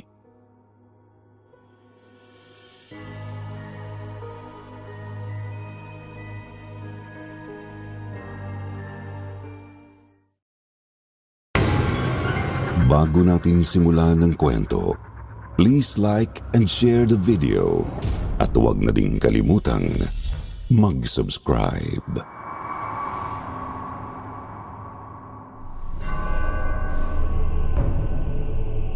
Ako po si Tadeo, hindi ko totoong pangalan.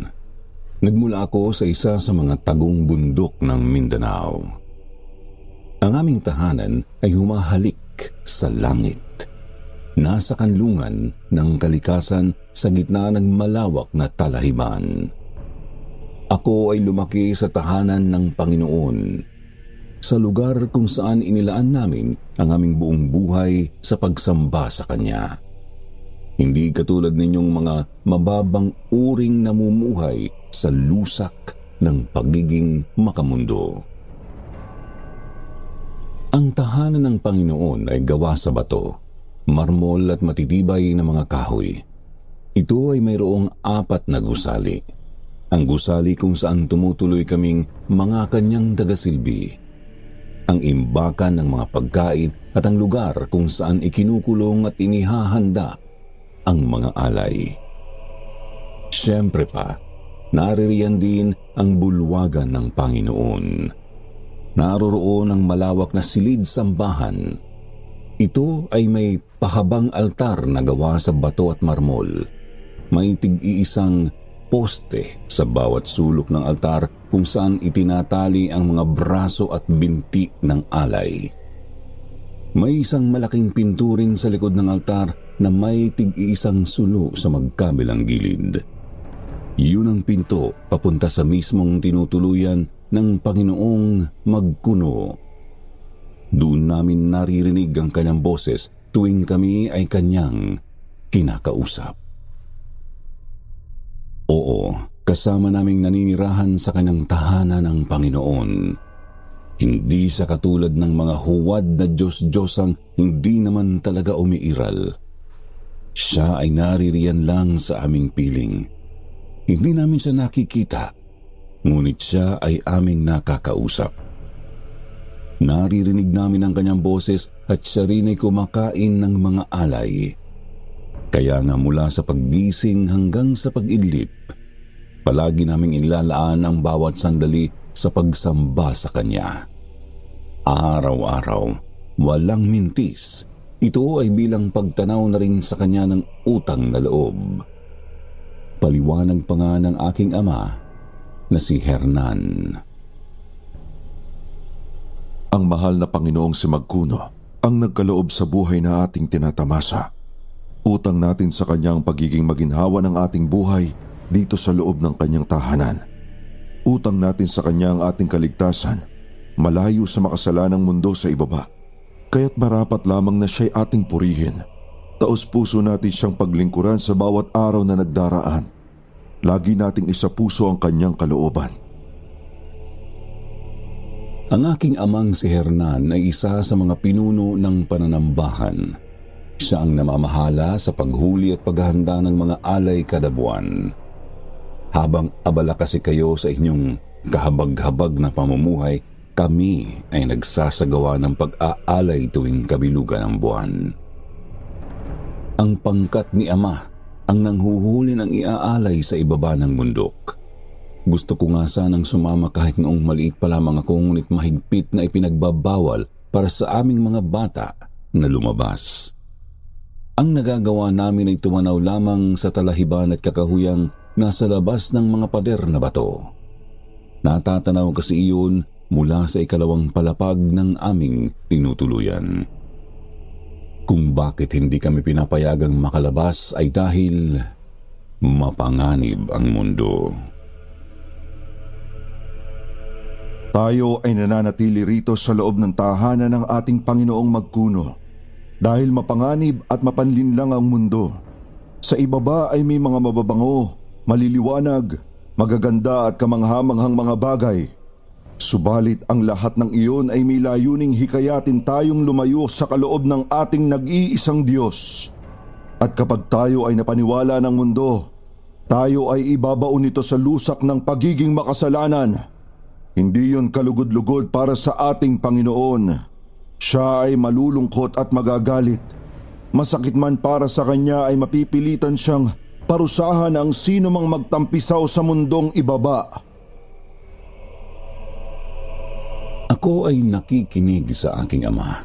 Siya ay isa sa mga nakakaalam kung ano ang makakabuti para sa aming mga tagasunod ng Panginoong Magkuno. Ako ay walang karapatang kwestiyonin ang kanyang mga pangaral dahil ako ay isa pa lamang musmos na walang nalalaman. Ang ginagawa lang namin noon ng aking mga kababata ay mag-abang sa tarangkahan. Mag-abang kung kailan bumabalik ang pangkat ni Ama galing sa pangunguha ng alay. Sa tuwing bumubukas iyon, sa ganoong pagkakataon pumapasok ang pangkat. Bit-bit nila ang isang babae o isang lalaki na nakatali, tulog at walang saplot. Agad nila yung dinadala sa gusali ng mga alay. Sumusunod ako. Gusto kong pumasok pero nginingitian lang ako ni Ama. Hindi pa raw panahon para pumasok ako roon, kaya naman tumatanaw na lamang ako sa labas ng gusali. Nakikinig sa pagsusumigaw, pag-iyak at pagmumura ng alay. Sabi ni Ama, "Huwag kayong magpapaloko sa kanila mga palahaw. Ako man ay nasasaktan ding may makitang tao na nahihirapan. Subalit kung iisipin, sila ay lumalabag sa kalooban ng Panginoon. Kaya sila nagpupumiglas dahil ayaw nilang maging alay. Isang patunay ng kanilang pagsuway." Pagsapit ng kabilugan ay naghahanda kami para sa pananambahan. Kami ng aking inang si Agnes ay sumasama sa mga tagalinis at tagaluto. Kailangan kasi marami kaming lutuin dahil maraming dadalo sa pananambahan. Kami ay nagkakatay ng mga baboy, manok, baka at kambing. Doon namin kinukuha ang mga hayop sa likod ng imbaka ng pagkain kung saan namin sila pinapalaki sa kalugod-lugod na paraan. Bago naman nagsisimula ang pananambahan ay magsisidatingan ang mga tagasunod ng ating Panginoon. Sabi ni Ina, sila ay mga taong pinili ng Panginoong Magkuno upang mamuhay sa mundong ibaba. Sila ay tunay na kahanga-hanga anak. Sa kabila kasi ng kanilang pananatili roon, ay hindi sila nagpapalinlang sa mundo. Sila ay nananatiling tuwid na naglilingkod sa ating Diyos. Sila ay naroroon upang ibahagi sa mga makasalanang tao ang liwanag na atin ding tinatamasa. Ano po bang ginagawa nila roon sa ibaba, Ina?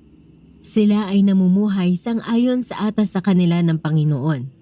Ang iba sa kanila ay gumagawa ng iba't ibang mga likhang sining. Halimbawa, may iba sa kanilang mga awit, manunulat, at mga ilustrador. Ang iba naman ay nagpapalakad ng mga negosyo. O di naman kaya ay nanunungkulan sa mga matataas na pwesto sa ibabang lipunan. Bakit naman po kailangan nilang gawin ang mga bagay na yon? Upang matupad ang mithiin ng Panginoong magkuno sa ating lahat. Halimbawa, ang mga sinasabi kong may matataas na katungkulan ay tumutulong sa panghuhuli ng alay.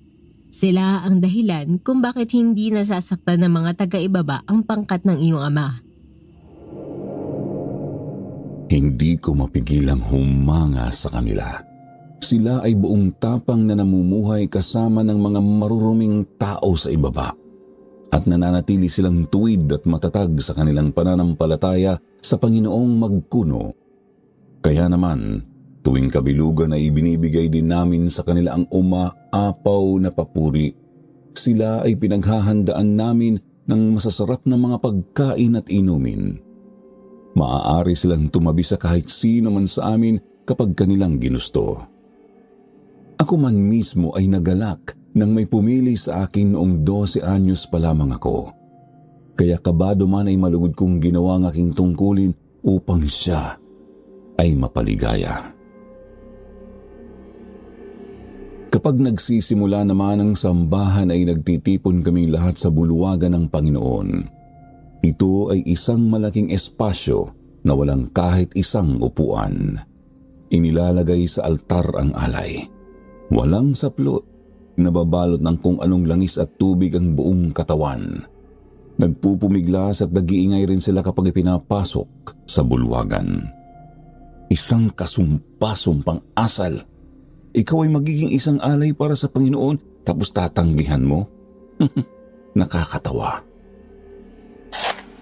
Magsisindi ng insenso na ang usok ay lulukob sa buong bulwagan. Kami ay magdarasal at magkakantahan ng papuri sa ngalan ng Panginoon nating si Magkuno. Sumasabay sa amin ang iyak, sigaw at mura ng alay. Nagsisilbing paalala kung ano ang nagagawa ng mundo sa isang tao. Sa dulo ng pananambahan ay dadasalan ng punong pari ang alay habang inaambahan ng gintong punyal sa may dibdib.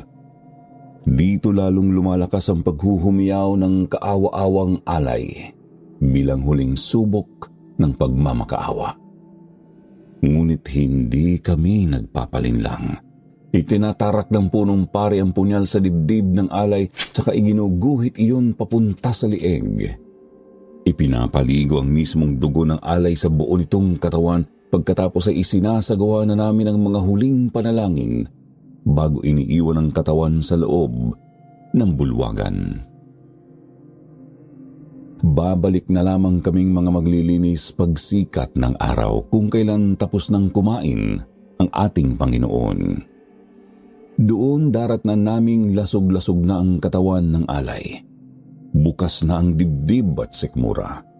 Wala nang laman loob, maliban na lamang sa utak na nasa ulong buo pa. Ililigpit namin ang mga natira sa alay upang ihawin. Yun ang magsisilbi naming pagkain sa unang hapunan matapos ang kabilugan. Ganoon ang buhay namin sa tahanan ng Panginoong Magkuno, umiikot lamang sa pagsamba at paninilbihan sa Kanya. Paikot-ikot lang at paulit-ulit ang bawat araw at buwan. Paulit-ulit na hindi ko alam. Hahantong pala sa isang malaking pagbabago na yayanig sa buhay ko. Kapapanganak pa lamang nito ni ina sa aking bunsong kapatid na si Monica. Oh, naririto na ang tanghalian natin. Tayo ay kumain na habang mainit pa itong tinola. Salamat po, Inay. Nako, kahit kailan talaga napakasarap mo magluto, Agnes. Oo nga po, Ina. Palaging masarap ang luto ninyo. Kaya palagi akong ganadong kumain eh. Siyempre. Kailangan nating kumain palagi ng masarap. Hindi biro ang paglilingkod na ginagawa natin para sa Panginoon. Kaya kailangan manatili tayong malakas. Oo nga pala, may mahalaga akong sasabihin. Sabihin? Ano yun, Hernan? Para kay Tadeo. Sa akin po, Ama? Napag-usapan namin ito ng punong hari. Nasa tamang edad ka na. Kaya magsisimula na ang pagsasanay mo upang maging tagahuli ng alay. Seryoso po ba kayo, Ama? Hindi ba kayo nagbibiro? Abay, isang malaking karangalan yun para sa pamilya natin. Hindi ako nagbibiro, anak. Kaya, pagkatapos nating mananghalian, sasama ka sa akin. Ituturo ko sa iyo ang lahat ng mga kailangan mong matutunan. Sa totoo lang ay napakatagal kong hinintay ang pagkakataong yun. Ang pagkakataong mas maging kalugod-lugod para sa ating Panginoong magkuno. Kaya naman, labis akong nagulat at nagalak sa ipinahayag na iyon ni Ama. At bago ko pa man mamalaya ng mga bagay-bagay ay nakita ko na lamang ang sarili sa pagsasanay kung paano manghuli ng alay. Anak, tandaan mo sana itong mga babala ko sa iyo. Ang mundo ay nakakamangha.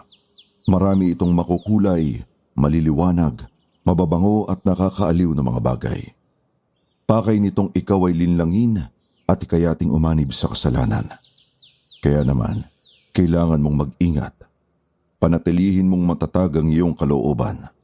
Ituon mo ang pansin sa ating misyon. Maliwanag ba, Tadeo? Opo, Ama. Maliwanag po.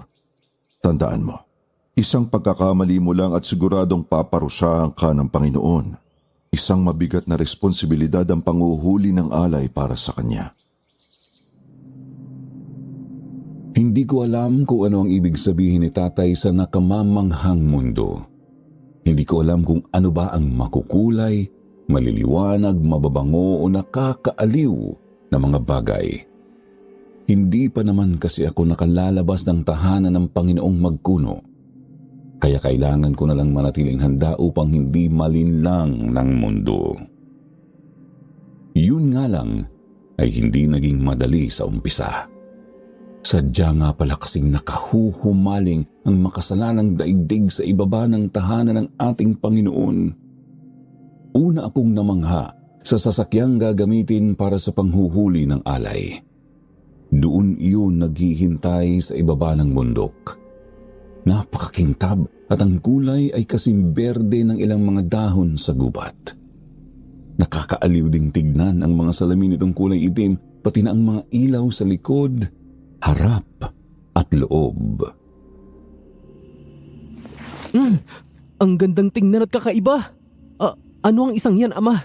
Yan ay isang sasakyan, isang van. Yan ang gagamitin natin upang manghuli ng mga alay. Papaanong gagamitin?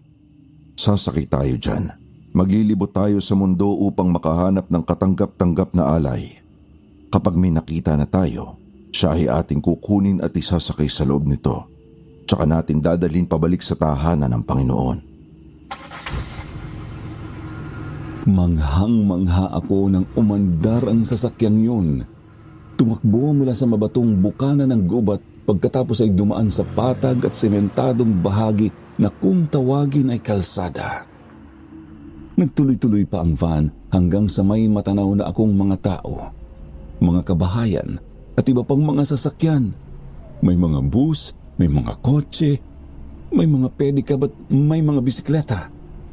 Napakarami ring mga ilaw kahit saan ako lumingon, kaya hindi gaanong madilim ang kalaliman ng gabi. May mga ilaw sa mga poste na nasa paligid ng kalsada. Maski ang mga kabahayan, mga gusali at mga tindahan ay may mga ilaw rin. Ang iba pa nga ay sumasayaw-sayaw at kumukuti-kutita pa kung titignan. Hindi rin mawawala ang napakababangong benta ng ibang tindahan. Gaya na lamang sa mga kainan. Marami rin akong nakikitang mga tao at mga batang may kay gagandang mga damit at kung ano-anong mga gamit. Kaysa saya nilang namumuhay sa ibaba ng tahanan ng Panginoon. Mabuti na lamang talaga at alam ko ang totoo. Alam kong mapanlinlang ang mundo, kaya hindi ako malalansi. Oo, namamangha ako at naaaliw din sa ibang mga nakikita ko, ngunit hindi ako magpapadala sa udyok ng kasalanan. Hindi ako tutulad sa mga kagaya ninyo na namumuhay ng taliwas sa kalooban ng Diyos. Habang nasa sasakyan din, ipinaalala sa akin ni Ama ang tungkol sa hahanaping alay. Tandaan mo, Tadeo, kailangan nating maghanap ng katanggap-tanggap na alay. Hindi masyadong matanda at hindi rin masyadong bata. Yung sakto ang pangangatawan. Hindi masyadong payat at hindi rin mataba.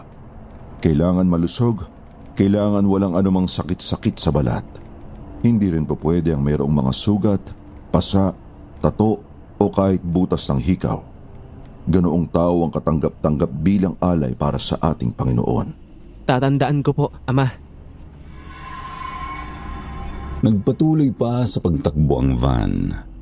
6 kami sa loob, kasama na sina Ama at ang nagmamaneho. Lahat kami ay nakatuon ang mga mata sa gilid ng kalsada. Naghahanap ng pwedeng kuning alay. Mahigit 1 oras pa ay may namataan na kaming binata na siguro mas matanda lang sa akin ang kaunti. Naglalakad yun sa gilid ng kalsada. Kulay puti ang kanyang damit at madilim na asul ang pantalon. May suot din siyang bag sa likod. Sabi ni Ama, isa raw yung estudyante sa tinatawag na paaralan. Isang lugar kung saan hinuhubog ang pagiging mangmang ng mga tao tungkol sa kaloob ng Panginoong Magkuno. Binuntutan ng sasakyan ng binatang yon. Sinabihan ako ni Ama na manood lang muna sa kanilang gagawin. Ngayon na, bilisan nyo. Buksan nyo ang pinto at hablutin ang batang yon. Nang makatsyempo ay mabilis nilang binuksan ang pinto ng van tsaka hinablot papasok ang nasabing binata. Nagpupumiglas at nagsusumigaw ang binata. Nakakahiya siya. Ngunit dahil alam ko ang katotohanan ay naaawa rin ako sa kanya. Agad namang tinakpan ng isa naming kasama ang bunganga at ilong ng binata. Tinakpan gamit ang panyong may gamot na pampatulog. Tanggalin nyo na ang lahat ng kanyang suot. Siguraduhin nyong masusuri ang lahat ng bahagi ng kanyang katawan. Mahirap na at baka may tagong sugat, pasa o tattoo pala ang isang ihan. Makaraan ng ilang minuto ay nanlupaypay at nakatulog na ang binata. Doon na namin hinubad ang lahat ng kanyang saplot. Nang makita namin wala siyang anumang tato, pasa o sugat, napagpasyahan ni Ama na katanggap-tanggap ang isang iyon. Kaya naman bumalik na kami sa paanan ng bundok at agad siyang inakyat papunta sa tahanan ng Panginoon. Diniretso namin siya sa loob ng kulungan ng alay. Bahagi ng tahanan na matagal ko nang gustong mapasok. Habang wala pa siyang malay ay ginapos namin ang kadena ang kanyang paa. Isa yung kadena na nakakabit sa dingding ng silid. Sa loob ng silid ay may isang tulugan at isang kubeta. Doon maghihintay ang alay sa gabi ng pagsamba. Ikaw ang magbantay sa alay ngayong gabi, Tadeo, anak. Mag-iingay yan, panigurado. Kaya tandaan mong manatiling matuwid. Labanan mo ang awa.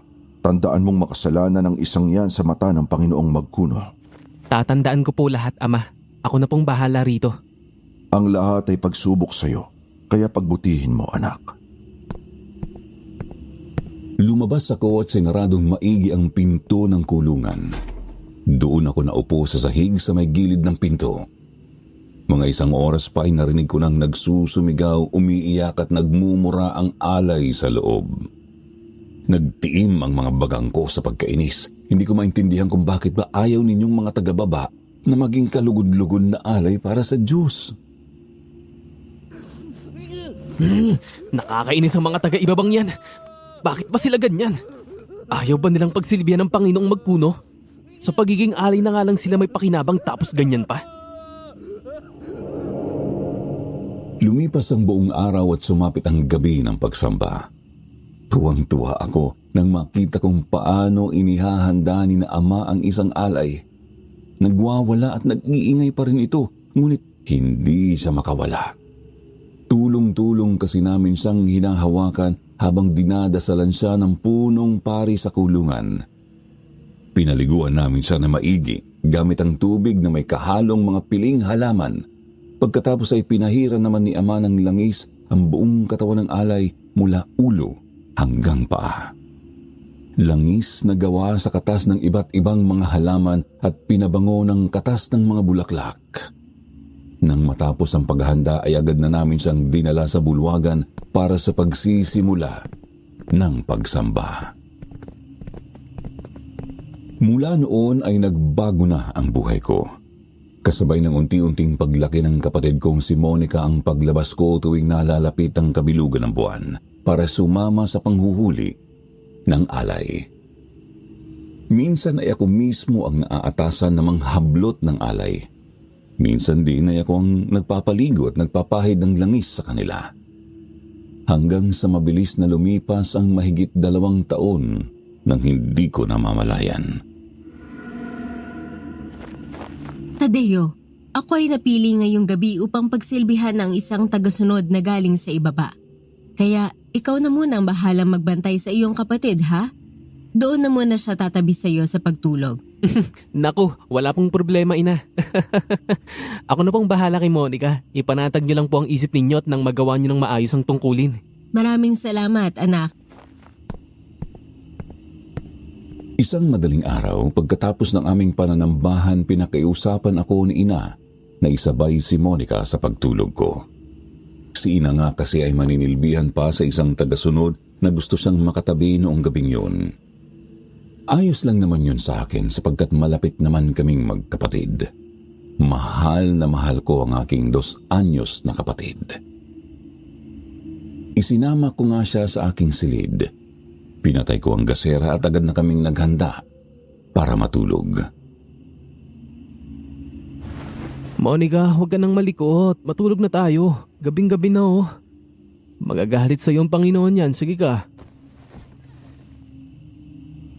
Humiga na kami at nagsimula na akong humili. Hindi nagtagal ay nakatulog na si Monica.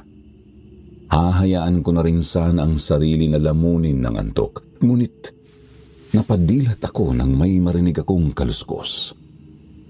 Hindi ko natukoy kung saan yun galing, kaya nakiramdam ako. Napasinghot nang may maamoy akong masangsang sa hangin. Hindi naman yun ganoon kabaho. Hindi nga agad maaamoy kung hindi papansining maigi. Nagmumula yun sa bintana. Bumangon ako at sumilip doon, ngunit wala naman akong nakitang kakaiba. Humiga at pumikit na lang ako ulit. Subalit agad din akong napadilat ng may maulinigan na namang kaluskos. Lumakas din ng bahagyang masangsang na amoy, animoy lumapit ang pinagmumulan nito. Pagdilat ko ay saktong nakita ko agad ang bintana, kaya naman nakita kong may aninong dumaan doon. Hindi ko nga lang naaninag ng maayos dahil napakabilis nitong kumilos.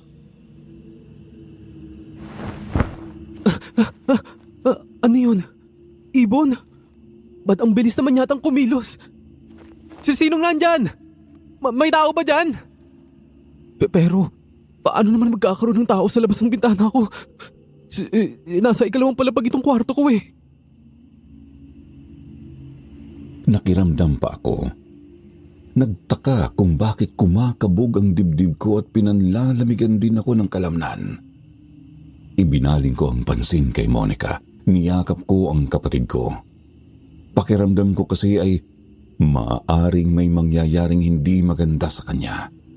Kung ano ay hindi ko pa sigurado noong oras na yon. Ilang minuto pa ay nawala na rin ang masama kong pakiramdam. Pati ang kakaibang amoy ay nawala na rin. Yun nga lang ay naglaho na rin ang antok ko at hindi na ako nakatulog. Sa almusal ay kinuwento ko kina ama at ina ang nangyari. Kumusta naman ang naging paninilbihan mo kagabi, Agnes? Pakiramdam ko ay naubos ang lakas ko, mahal. Siguro nga ay sadyang tumatanda na ako. Mukhang nagawa mo naman ang maayos ang tungkulin mo. Ang lapad ng ngiti ng pinagsilbihan mo nang umuwi ka kanina. Mabuti kung ganon. Ina, ama. May problema ba, anak? Bakit parang nananamlay ka yata ngayon? Di ka ba pinatulog ng kapatid mo? Ano po kasi, may kakaibang nangyari kagabi. Kakaiba? Paano ang kakaiba? Di ko po maipaliwanag ng maayos, Ama, pero parang may nagpaparamdam sa labas ng kwarto ko. May napapansin akong gumagalaw roon tapos may masangsang ding amoy. Isa pa, bigla na lang akong kinabahan. Pakiramdam ko ay may mangyayaring hindi maganda. May nangyari nga bang di maganda? May nakita ka bang kung ano? Oo nga naman, anak. Baka namalikmata ka lang. Dala ng antok. Gising na gising po ako noon, Ina. Sigurado rin po ako sa mga nararamdaman ko. Oo, hindi ko siya nakita, pero may naaaninag akong mabilis na gumagalaw sa labas ng bintana. Sigurado ka bang talaga, Tadeo? Malabo naman kasing may tao sa labas ng bintana mo. Nasa taas na palapag ang kwarto mo. Yun nga po, Ama, pero sigurado po ako sa nakita ko. Wala naman po kasi akong dahilan upang gumawa-gawa ng kwento. Isa pa, ay galit ang Panginoon sa mga sinungaling, hindi po ba? O siya, upang mapanatag ka, magpaparonda ako mamayang gabi. Partikular doon sa banda sa may bintana ng kwarto mo. Basta sabihin mo lang sa akin kung may mapansin ka ulit. Sige po, Ama. Napanatag naman ako sa mga sinabi ni Ama. Nakatatakot kasing isiping baka may mabangis na hayop ngang umaali-aligid. Nakababahala at baka mapano pa ang kapatid ko. Yun nga lang ay hindi natigil ang pagpaparamdam sa amin ng kung ano. Magandang umaga, Tadeo. Nakatulog ka na ba ng maayos kagabi? Opo, Ama. Salamat po sa pagpaparonda. Hindi na nga ako nakaramdam ng kakaiba sa may kwarto ko. Mabuti kung ganon. Yun nga lang, wala namang nakitang kakaiba yung mga bantay sa may bintana ng kwarto mo. Hindi ko lang po alam, Ama, pero siguro ay ibon nga lang po yung nakita ko. Lumalabas na ganoon nga, anak. O siya, tara na sa hapag at mag-aalmusal na tayo. Hernan? Anong problema, Agnes? Ba't parang hindi maipintay ang itsura mo? May nagpaparamdam doon sa kwarto namin ni Monica kagabi. Ano ka mo? Lumipat sa may kwarto ninyo, Ina? Hindi ko alam kung yun din ba mismo ang naparamdam kina Tadeo noong nagdaang gabi. Pero pareho kasi sa mga nilarawan mo ang napansin ko, anak. Paanong pareho po? May mabigat na presensya rin na nagpakaba sa akin. Nanalamig pa nga ang kalamnan ko eh. Tapos, may kung anong masangsang mula roon sa labas ng bintana. May napapansin din akong kung anong gumagalaw ng napakabilis. Kung ganoon, hindi nga namamalikmata o nagbibiro itong si Tadeo. Hindi maganda ito. Tumindi ang pagkabahala ko nang pati mismo si Ina ay may nararamdaman ng hindi maganda. Ang malala pa ay hindi lang yun isang beses nangyari, kundi magkakasunod na gabi talaga siyang may napapansing kakaiba. At gaya sa naramdaman ko, may kakaiba ring amoy at mga kaluskos na nagmumula sa labas ng kanilang bintana. Kaya naman naisip kong doon na muna sa kwarto ko patulugin si Monica. Naroroon nga kasi ang kung anumang nagpaparamdam sa labas ng bintana ni Ina. Ina, naisip ko lang po, baka mas makakabuti kung doon na muna itong si Monica sa kwarto ko. Baka kasi mas ligtas siya doon ngayong gabi. Siguro nga ay mas makakabuti yan sa ngayon. Sige, basta, kapag naglumikot masyado itong kapatid mo ay sabihan mo kaagad ako ha, Tadeo. Sige po. Noong gabing ang iyon ay dinala ko si Monica sa aking silid at pinatulog. Iniwan ko lang na nakasindi ang gasera upang manatiling may liwanag ang silid. Nanalangin pa ako ng mataimtim sa ating Panginoong magkuno. Mahal na Panginoon, bantayan ninyo po kami. Ilayo ninyo po sa amin ang kung anumang masamang nilalang. Alisin ninyo po ang takot sa aming mga puso. Sana po ay protektahan nyo kami sa aming pamamahinga. Nang sa gayon ay mapagsilbihan namin kayo ng mas maayos sa pagsikat ng araw. Matapos kong magdasal ay matutulog na sana ako. Subalit, naulinigan ko na namang may kumaluskos mula sa bintana. Naaamoy ko rin ang kung anumang masangsang at paunti-unting lumakas ang kalabog ng dibdib ko. Hindi ako dumilat kaagad. Nakiramdam muna ako ng maigi. Lumalakas ang amoy, ibig sabihin lumalapit ang kung anumang pinanggagalingan nito. Nang marinig ko ang kaluskos mula sa mismong dingding, ay doon na ako biglang dumilat. Pakiramdam ko ay sandaling naputol ang paghinga ko nang makatitigan ko ang isang kahindik-hindik na nilalang. Naroroon yun at nakadungaw sa labas ng bintana. Agad siyang umalis nang mapansing dumilat ako, ngunit malinaw nang umukit sa isip ko ang kanyang muka dahil sa liwanag ng gasera. Kulay putik ang kanyang balat na nababalot ng mga kaliskis. Kung titignan ay mukha yung balat ng buwaya. Ang kanyang malalaking mga mata naman ay kulay pula at kahawig ng sapusa. Kumikislap yun gawa ng liwanag ng gasera. Pansin ko rin ang kanyang nakabukang bunganga na puno ng matatalim na mga ngipin at tuloy-tuloy ang pagtulo ng laway na manilaw-nilaw.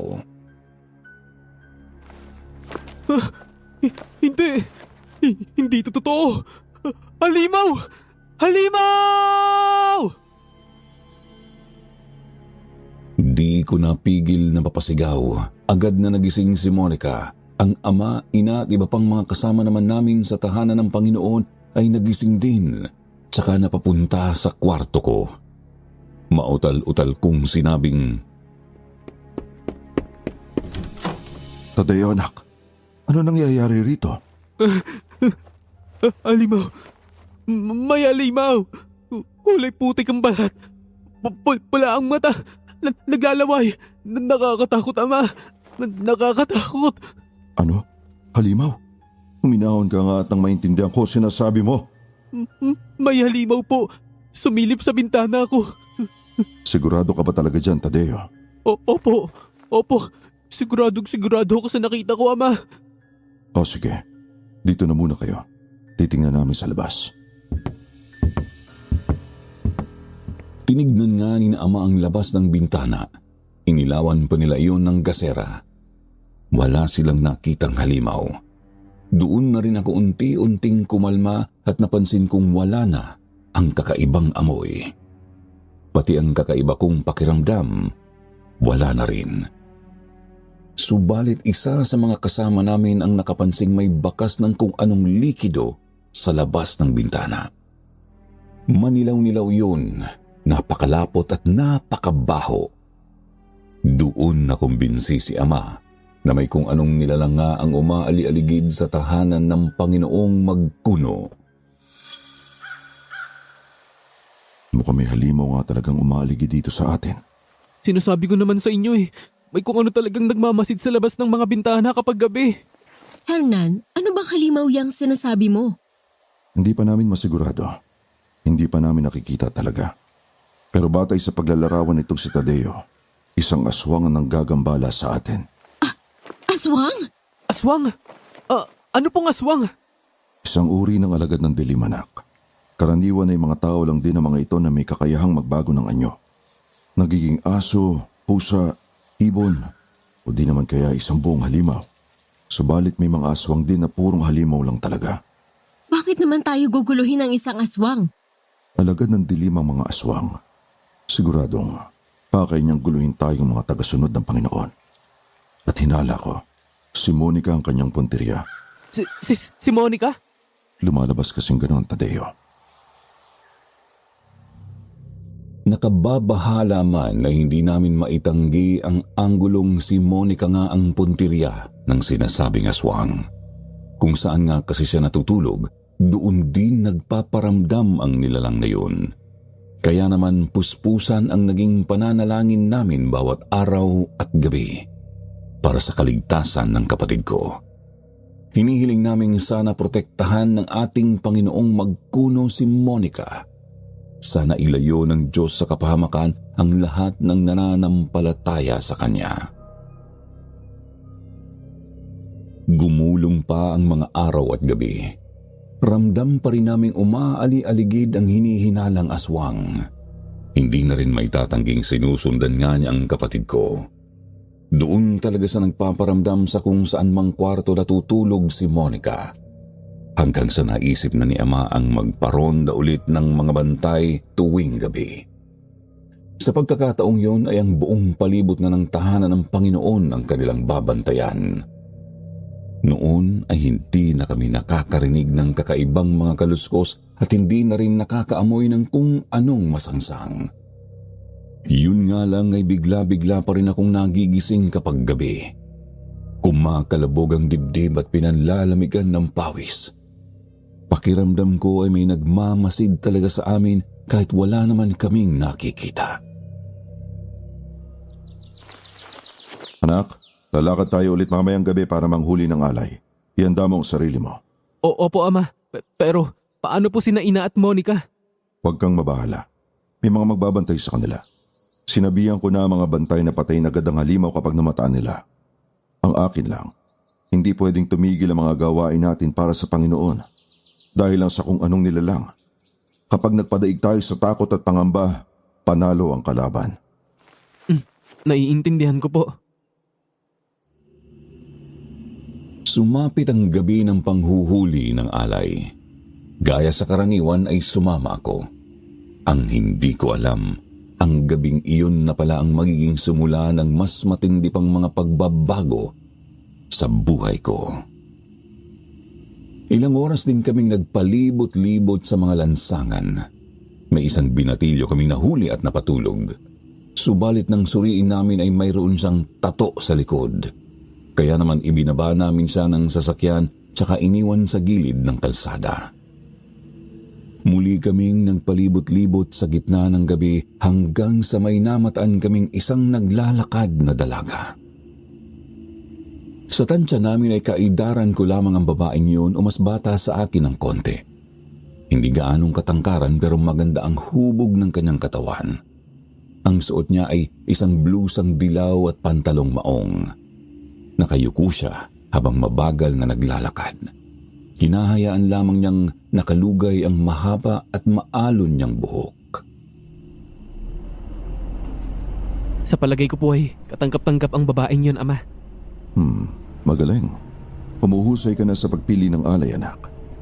Sige, yun ang puntiryahin natin. Ilang minuto pa ay napansin naming wala na halos ibang mga sasakyan at tao sa kalsada. Doon na kami bumuelo. Nang makatsyempo ay mabilis namin siyang hinablot. Agad siyang niyakap ng isa pa naming kasama at ako naman ang nagpasinghot ng pampatulog sa kanya. Hindi ko maiwasang magtaka. Oo, napaigtad siya dahil sa gulat. Pangkaraniwang reaksyon yon ng ating katawan. Subalit katakatakang hindi siya nagpupumiglas. Hindi siya nagsusumigaw. Hindi siya umiiyak. Hindi rin niya kami minura-mura. Basta habang inilalapat ko ang panyong may pampatulog sa kanyang ilong at bunganga ay nakatitig lang siya sa akin. Hindi ko malilimutan ang mga matang yon. Wala kahit kaunting takot man lang. Walang anumang damdamin, maliban na lang siguro sa pagtataka. Diretso lang ang kanyang titig sa akin hanggang sa unti-unti na nga siyang napapapikit nang tumatalab na ang gamot. Nang mawalan na siya ng malay ay hinubad na namin ang lahat ng kanyang mga suot. Nakita naming sadyang kay ganda ng kanyang pangangatawan. Makinis ang balat. Walang kahit anumang sakit. Pasa, sugat, tato o butas ng hikaw. Hindi ko rin maitatangging napakaganda ng kanyang mukha. Yun nga lang ay kapansin-pansin ang pagiging malamlam ng kanyang mga mata. Ikaw ulit ang magbabantay sa alay, Tadeo. Huwag mong kakalimutan ang kadena, ha? Wala pong problema, Ama. Ako na pong bahala. Magpahinga na po kayo. O sige, puntaan ko rin muna ang iyong ina at si Monica. Baka kasi nang gambala na naman yung aswang na yon habang nasa labas tayo. Nang makauwi na kami sa tahanan ng ating Panginoon ay dineretso namin yung dalaga sa kulungan ng mga alay. Ako ang inatasan ni Ama na magbantay kaya naman nang mailapag siya sa higaang nasa maliit na silid ay iniwan na nila ako. Inasikaso ko ang kadenang nakakabit sa dingding tsaka ginapos yun sa kanang binti ng dalaga. Lalabas na sana ako ngunit napatingin ako ulit sa babaeng biglang gumalaw. Muling nagtama ang aming paningin nang siya ay magising. Hinihintay ko lang noon na siya ay umiyak. Magsumigaw at magwala sa loob ng ilang sandali, subalit hindi yun nangyari. Nanatili lamang siyang tahimik habang nakatitig sa akin. Blanko ang kanyang mga mata. Wala kahit anumang damdamin. Wala kahit pangamba o takot man lang. Nasaan ako? Bakit niyo ako dinukot? Anong gagawin niyo sa akin? Natauhan na lamang ako nang bigla siyang magsalita. Napakaganda ng kanyang boses. Nililinlang lang ba ako ng pandinig ko? Pero hindi eh. Napakaganda talaga ng kanyang boses. Yun nga lang ay wala rin yung kahit na anong damdamin gaya ng kanyang mga mata. Mga matang nabakasan ko lang ng pagtataka nang kausapin ka siya. Iaalay ka namin sa Panginoong Magkuno bukas ng gabi sa pananambahan. Ha? Anong iaalay ang sinasabi mo? Tsaka, Panginoong Magkuno? Sino yun? Hindi mo kilala ang Panginoong Magkuno?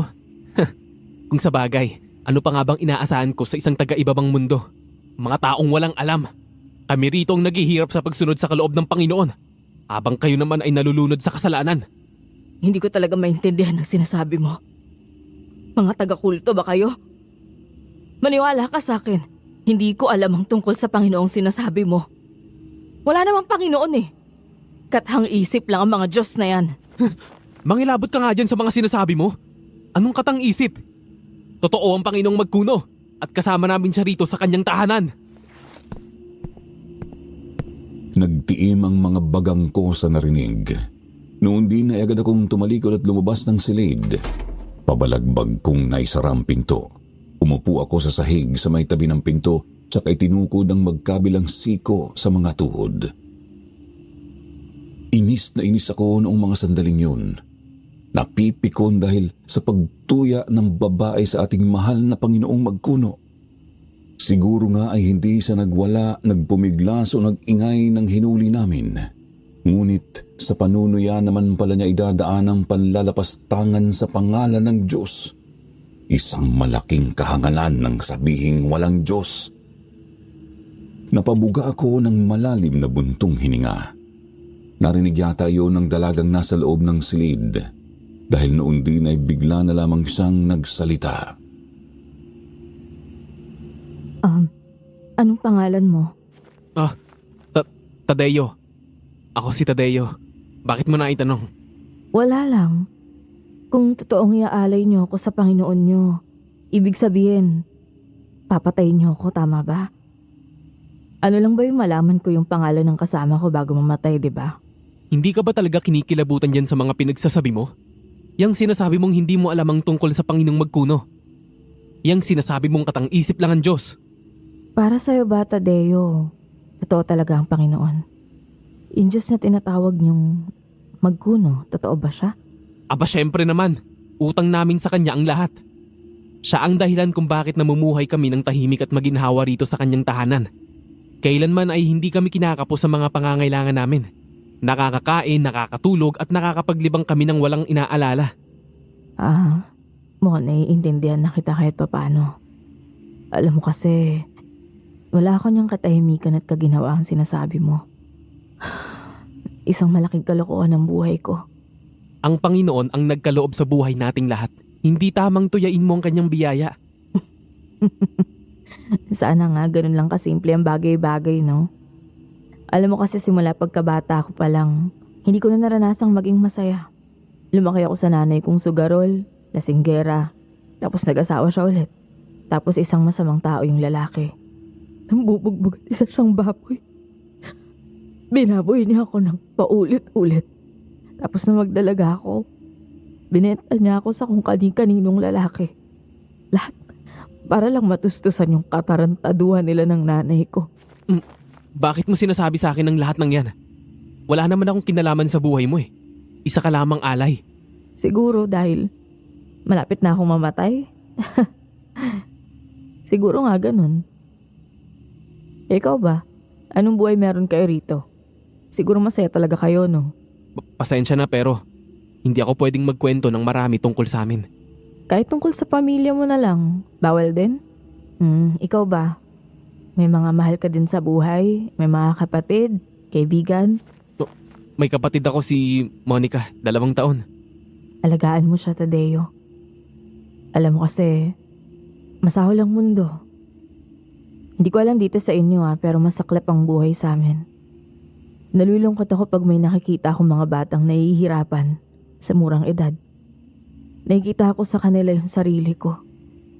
Nahihiling ko sa hangin na sana hindi nila danasin lahat ng pinagdaanan ko. Tapos, naiinggit naman ako pag may nakikita akong buo at masayang pamilya. Hindi ko naman pinapabayaan ang kapatid ko. Mahal na mahal ko ang kapatid ko.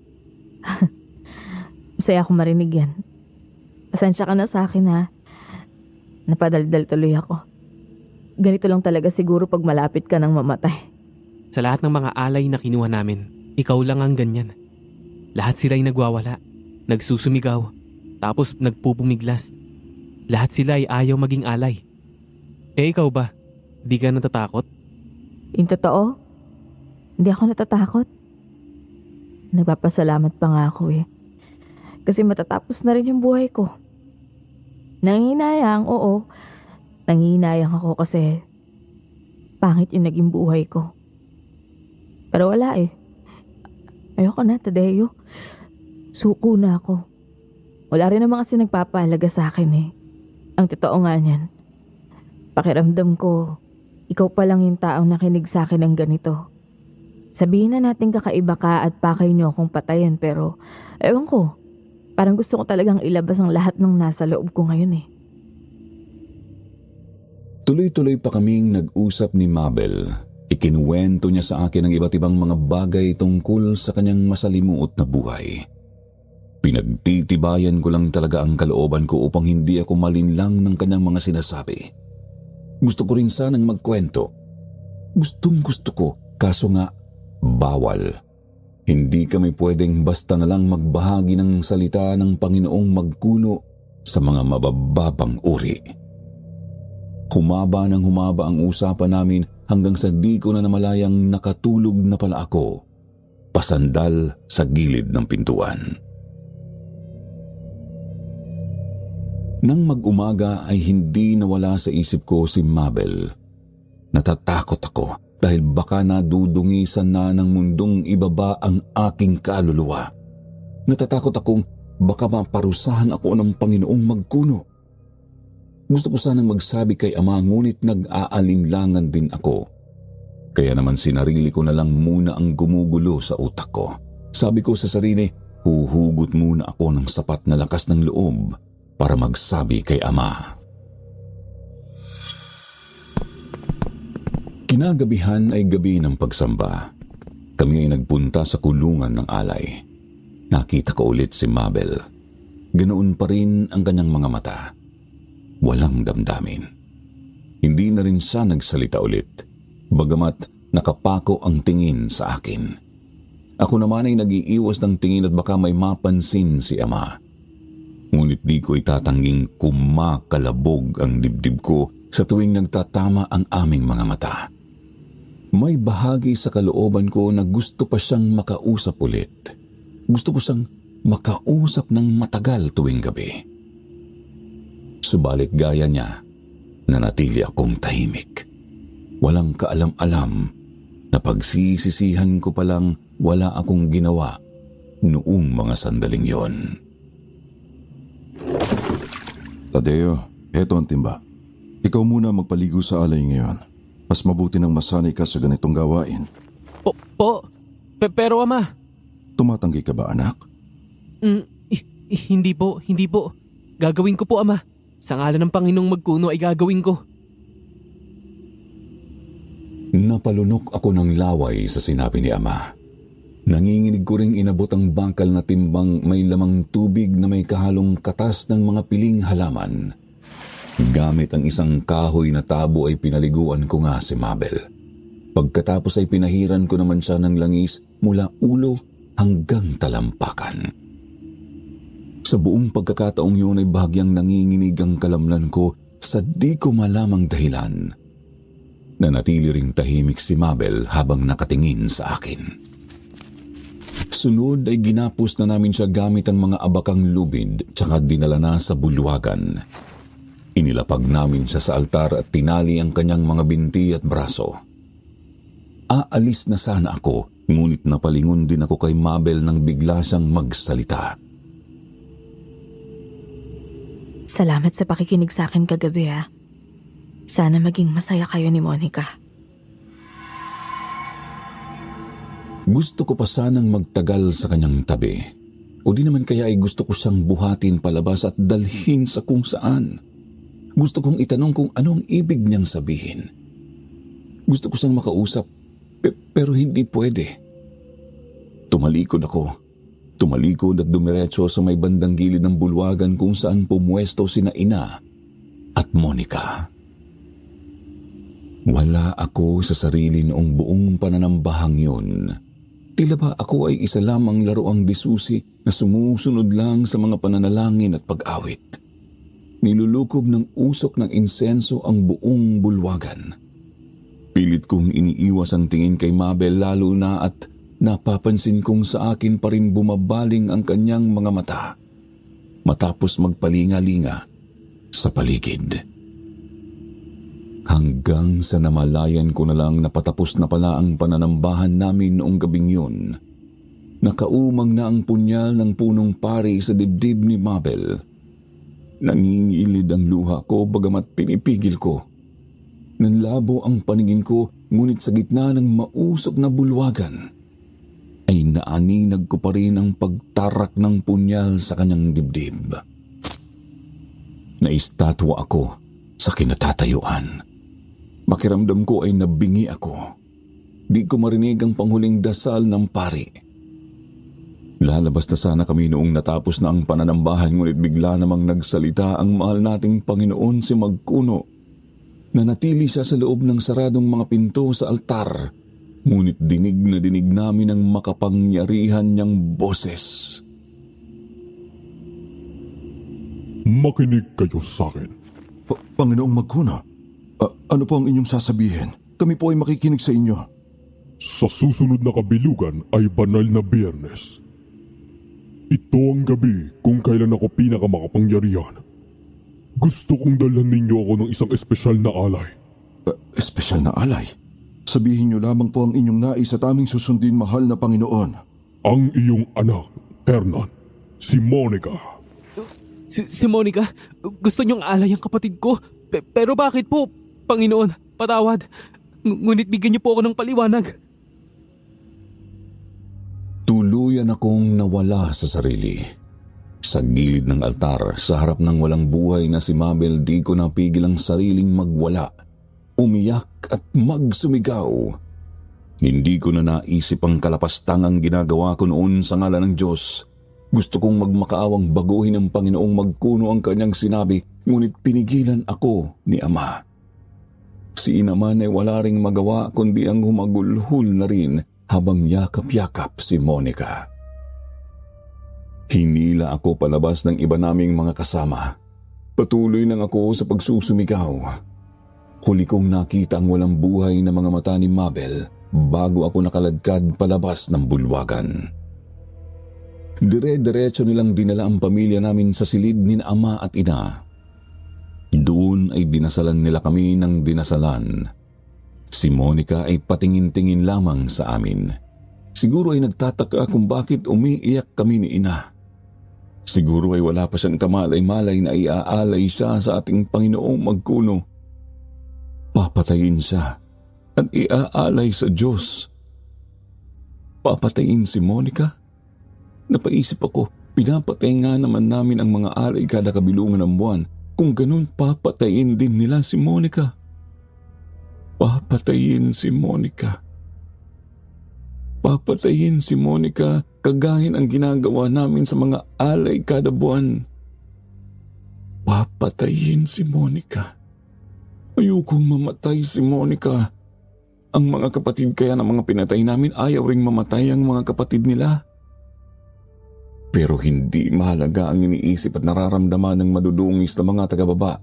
Ang mahalaga lamang ay masunod ang kalooban ng ating mahal na Panginoong Magkuno. Subalit, hindi ba mahalaga ang naiisip at nararamdaman ko?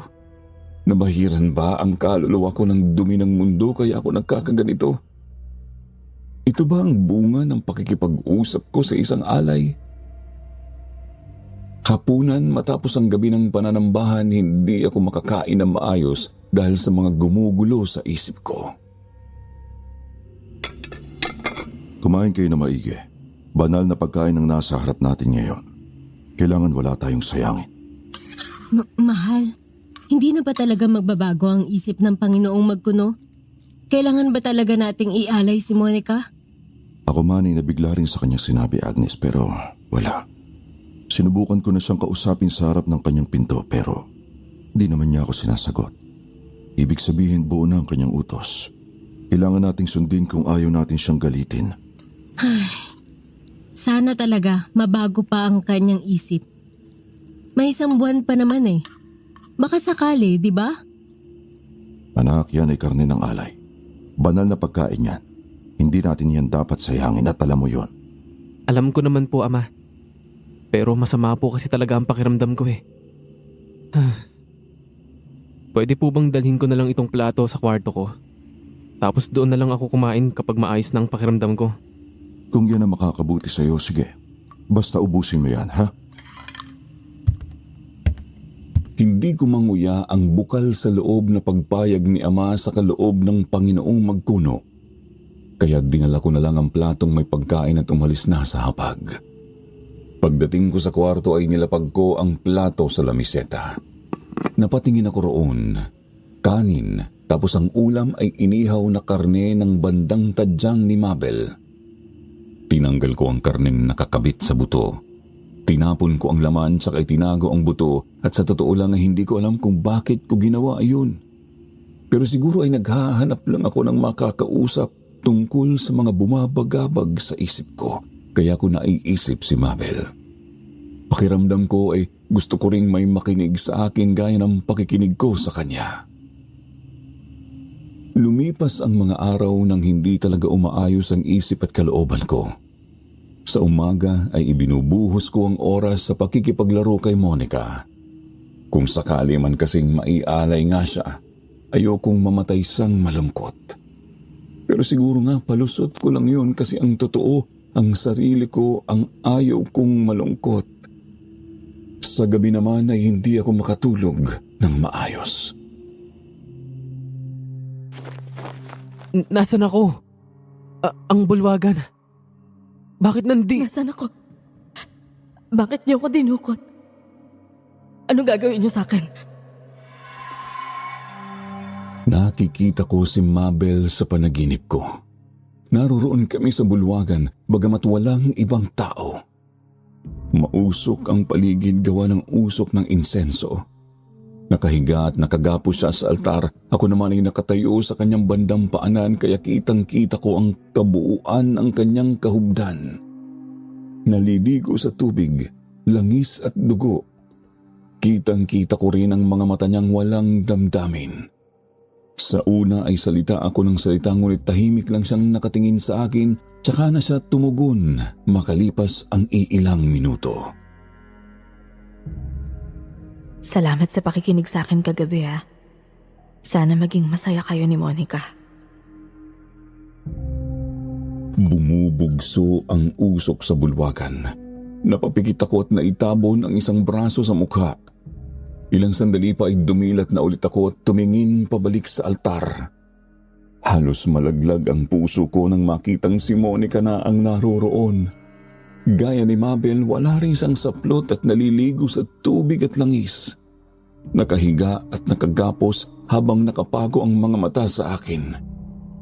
Iyak ng iyak ang kapatid ko. Nakikiusap na kalagan ko siya ngunit hindi ko maigalaw ang katawan ko.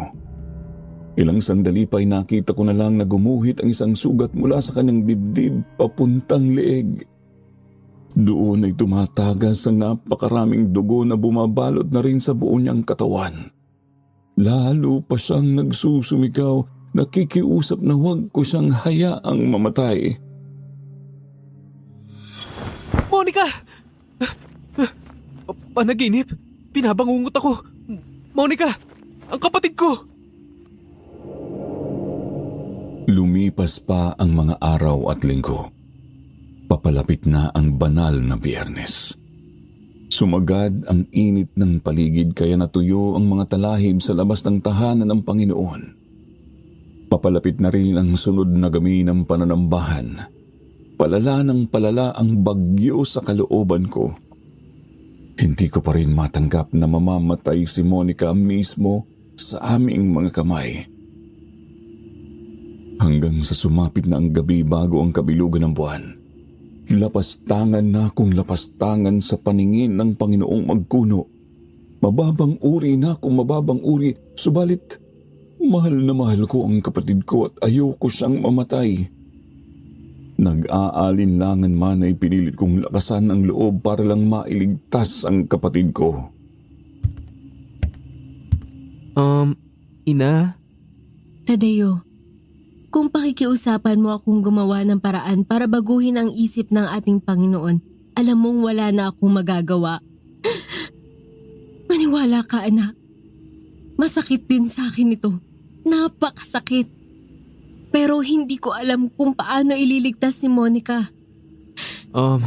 Hindi po yun, ina. Gusto ko lang sanang makiusap na sa akin muna tumabi si Monica ngayong gabi. Huling gabi na naming magkasamang magkapatid eh. Siguradong mangungulila ako sa aking bunso. Tadeo! Nagpipigil lang ako ng tuwa ng pumayag si ina. Umaayon ang lahat sa unang bahagi ng plano ko. Ang hindi ko lang sigurado ay kung magtatagumpay ba ako sa mga susunod na hakbang, pero sana nga ay walang maging aberya. Dinala ko nga sa kwarto si Monica at pinatulog. Matulog ka na ha, Monica. Dito lang si Kuya sa tabi mo. Hindi kita iiwan. Mahal na mahal kita, Monica. Mahal na mahal. Patawarin niyo ako, ina. Ama. Pero hindi ako papayag na may mangyaring masama sa kapatid ko. Hindi. Ililigtas ko si Monica. Ilalayo ko rito ang bunso kong kapatid. Nanatili akong gising habang naghihintay ng tamang oras para kumilos. Naghintay ako ng 1:00 ng madaling araw tsaka siniguradong wala ng tao sa labas ng silid. Doon na ako kumuha ng bagong hasang itak na nakasukbit pa sa kaluban. Itinali ko yun sa aking baywang. Binuksan ko ang pinto ng kwarto ko at sumilip sa labas. Nagpalingalinga at nakitang wala ng kahit sino mang tao sa pasilyo. Napakatahimik din ng paligid. Lumakad ako papunta sa mga lagayan ng susi at kinuha ang susi ng tarangkahan. Sa buong pagkakataong yun ay nakayapak lang ako upang di ako makagawa masyado ng ingay. Bumalik ako ng kwarto ko. Sinarado ulit ang pinto at maingat kong kinarga si Monica. Bakit ka nagising? Matulog ka na ulit. May pupuntahan lang tayo. Matulog ka lang sa balikat ni Kuya ha. Sige na. Pagkagising mo, gagala na tayo. Ayos? Nagising si Monica kaya hinele ko na lang muna siya para makatulog ulit. Nang makabalik na siya sa pagkakahimbing ay doon ko na binuksan ulit ang pinto ng kwarto ko. Siniguro ko ang pagkakakarga ko kay Monica sa kaliwa kong braso tapos kinuha ko naman ang gasera ko gamit ang kanan. Lumabas ako ng silid. Wala pa ring tao sa pasilyo at napakatahimik ng paligid. Ngunit nabibingi naman ako sa lakas ng kalabog ng sarili kong dibdib. Maingay din ang utak ko kakaisip kung ano ang sasabihin kong palusot kung sakali mang may makakita sa amin. Halos hindi humihinga akong nakalakad palabas ng aming tinutuluyang gusali. Nagpalinga-linga ako sa bakuran. Wala pa ring katao-tao. Tumuloy ako papunta sa tarangkahan ngunit kumuha sa pansin ko ang pinto ng bulwagan. Bakit nakabukas ang bulwagan? May tao ba sa loob? Lagot ako nito. Tumingin ako sa bakal na tarangkahan. Hindi ko tanaw ang kabilang dako pero siguradong napakadilim sa may talahiban at kakahuyan ng bundok. Muli kong ibinaling ang mga mata sa bahagyang nakabukas na pinto ng bulwagan. May lumulusot na konting liwanag mula sa loob. Liwanag na galing sa mga sulong nasa altar. Lumakad ako palapit doon. Sumilip ako sa loob. Nakita kong nakasindinga ang dalawang sulo sa magkabilang gilid ng pintuang nasa altar. Subalit animoy sandaling huminto ang pagtibok ng puso ko nang makitang bukas din ang pinto patungo sa tinutuluyan ng ating Panginoong magkuno. Kailanman ay hindi ko pa nasaksihan ang ganitong tagpo.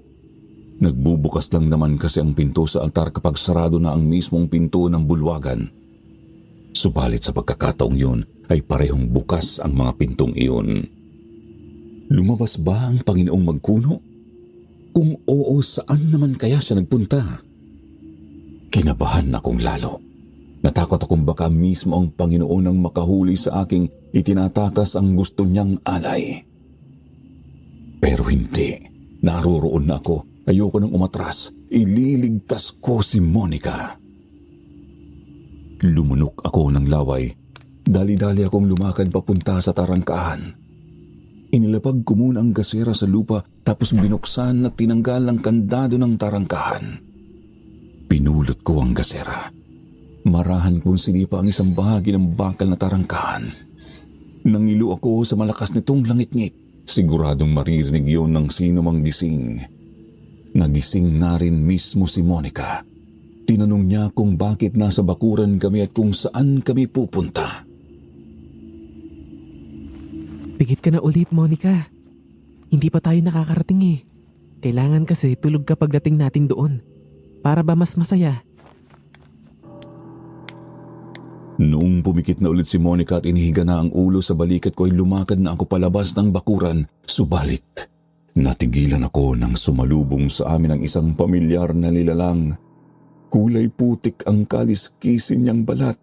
Pula ang mga matang may sapusa at puno ng matatalim na mga ngipin ng naglalaway na bunganga. Saan kayo pupunta?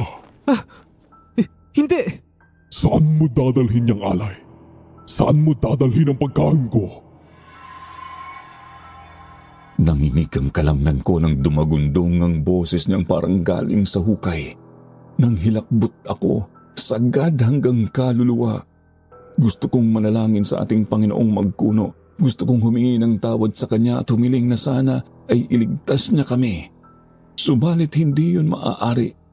Hindi maaari dahil kilalang kilala ko ang boses ng kaharap na halimaw. Hindi ako pwedeng magkamali. Siya mismo ang sinasamba naming Panginoon. Ang Panginoon ay isang aswang. Natauhan na lamang ako nang mapasigaw si Monica. Hindi ko napansing napadilat na pala siya ulit at nakatingin na rin sa kinikilala naming Panginoon. Sa takot ko para sa kaligtasan ng kapatid ko ay mabilis akong tumakbo palagpas sa halimaw. Mahigpit ang yakap ko kay Monica at ang hawak ko sa sulo. Subalit hindi pa man ako nakakalayo ay nahablot na ng aswang ang kaliwa kong braso kaya nabitiwan ko ang kapatid ko. Hindi kayo makakaalis. Naloko na! Takbo na, Monica! Bilisan mo! Susunod ako sa'yo! Pangako, susunod ako! Takbo na! Mabuti na lang at nakinig ang kapatid ko. Mabilis siyang kumaripas palayo. Lumusot sa makitid na daanan sa gitna ng talahiban. Garalgal na humiyaw ang Panginoong magkuno. Nagtangka pa siyang habulin si Monica ngunit mabilis kong naiharang sa kanya ang kamay kong may hawak na gasera. Napaatras ang Panginoon. Binunod ko ang itak mula sa kaluban at agad ko yung iwinasiwas sa mukha ng halimaw. Lapastangan na akong lapastangan pero wala nang tumatakbo sa isip ko noon kundi ang kaligtasan ng kapatid ko. Pangakas na mortal! Sinusuway mo ang kalooban ko! Hindi mo makukuha si Monica! Ililigtas ko ang kapatid ko! Iwinasiwas ko pa ng maraming ulit ang patalim ngunit mabilis siyang nakakailag. Kinakalmot din niya ako ng matatalim niyang kuko at nadali ako sa balikat. Inilalapit ko sa kanya ang kasera. Noon ay napapansin kong gumuguhit sa kanyang mata ang pag-aalinlangan kapag kaharap ang apoy. Kaya naman ang gasera na ang inilalapit ko sa kanya imbis na ang itak. Hindi siya makalapit sa akin.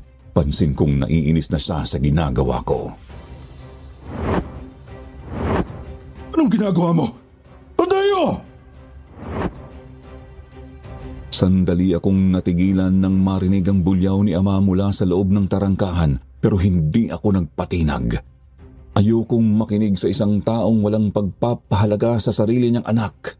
Wala siyang pakialam kahit mamamatay pa si Monica, kaya wala na rin akong pakialam kahit maparusahan pa siya ng Panginoon dahil sa kapangasan ko. Ilang sandali pa ay natanaw ko nang papalapit na rin ang iba pang mga tagasunod ng Panginoon. Alam kong mahihirapan ako kapag nakalabas na sila ng tarangkahan, kaya taranta ko nang inilapit ng husto ang gasera sa mukha ng Panginoong magkuno. Napahiyaw na naman siya ng ubod ng lakas. Kahit nanginginig pa talaga ang kalamnan ko sa kilabot ay kinuha ko na ang pagkakataong yon para tumakas. Ngunit nagawa pa akong matadyakan sa likod ng galit na halimaw. Napasubsob ako sa may talahiban at nabitawan ko ang gasera. Mabilis na kumalat ang apoy sa mga tuyong damo. Hindi! Sunog! Si Monica! Monica! Nasaan ka? Monica! Taranta akong bumangon at nagpalingalinga. Hindi ko mahanap ang kapatid ko. Ang natatanaw ko lang ay ang nag-aapoy na talahiban. Nasusunog na rin ang damong nasa loob ng tarangkahan kaya hindi na rin mapakali si Ama. Maski ang Panginoong magkuno ay hindi ko na makita. Tumakbo ako. Tinahak ko ang makitid na daang nilusutan ni Monica. Lalong nagatungan ang kilabot ko nang mapansin ang kakaibang mga bakas sa daang iyon. Naliliwanagan ng nagliliyab na bahagi ng talahiban. Kita ko ang maliliit na bakas ng mga paang malamang gawa ng kapatid ko. Ngunit doon din ay napansin ko ang mga bakas na mas malaki pa sa karaniwang paa ng tao. Kakaiba rin ang hugis nito, ani may paa ng mabangis na hayop na may matatalim na mga kuko. Kita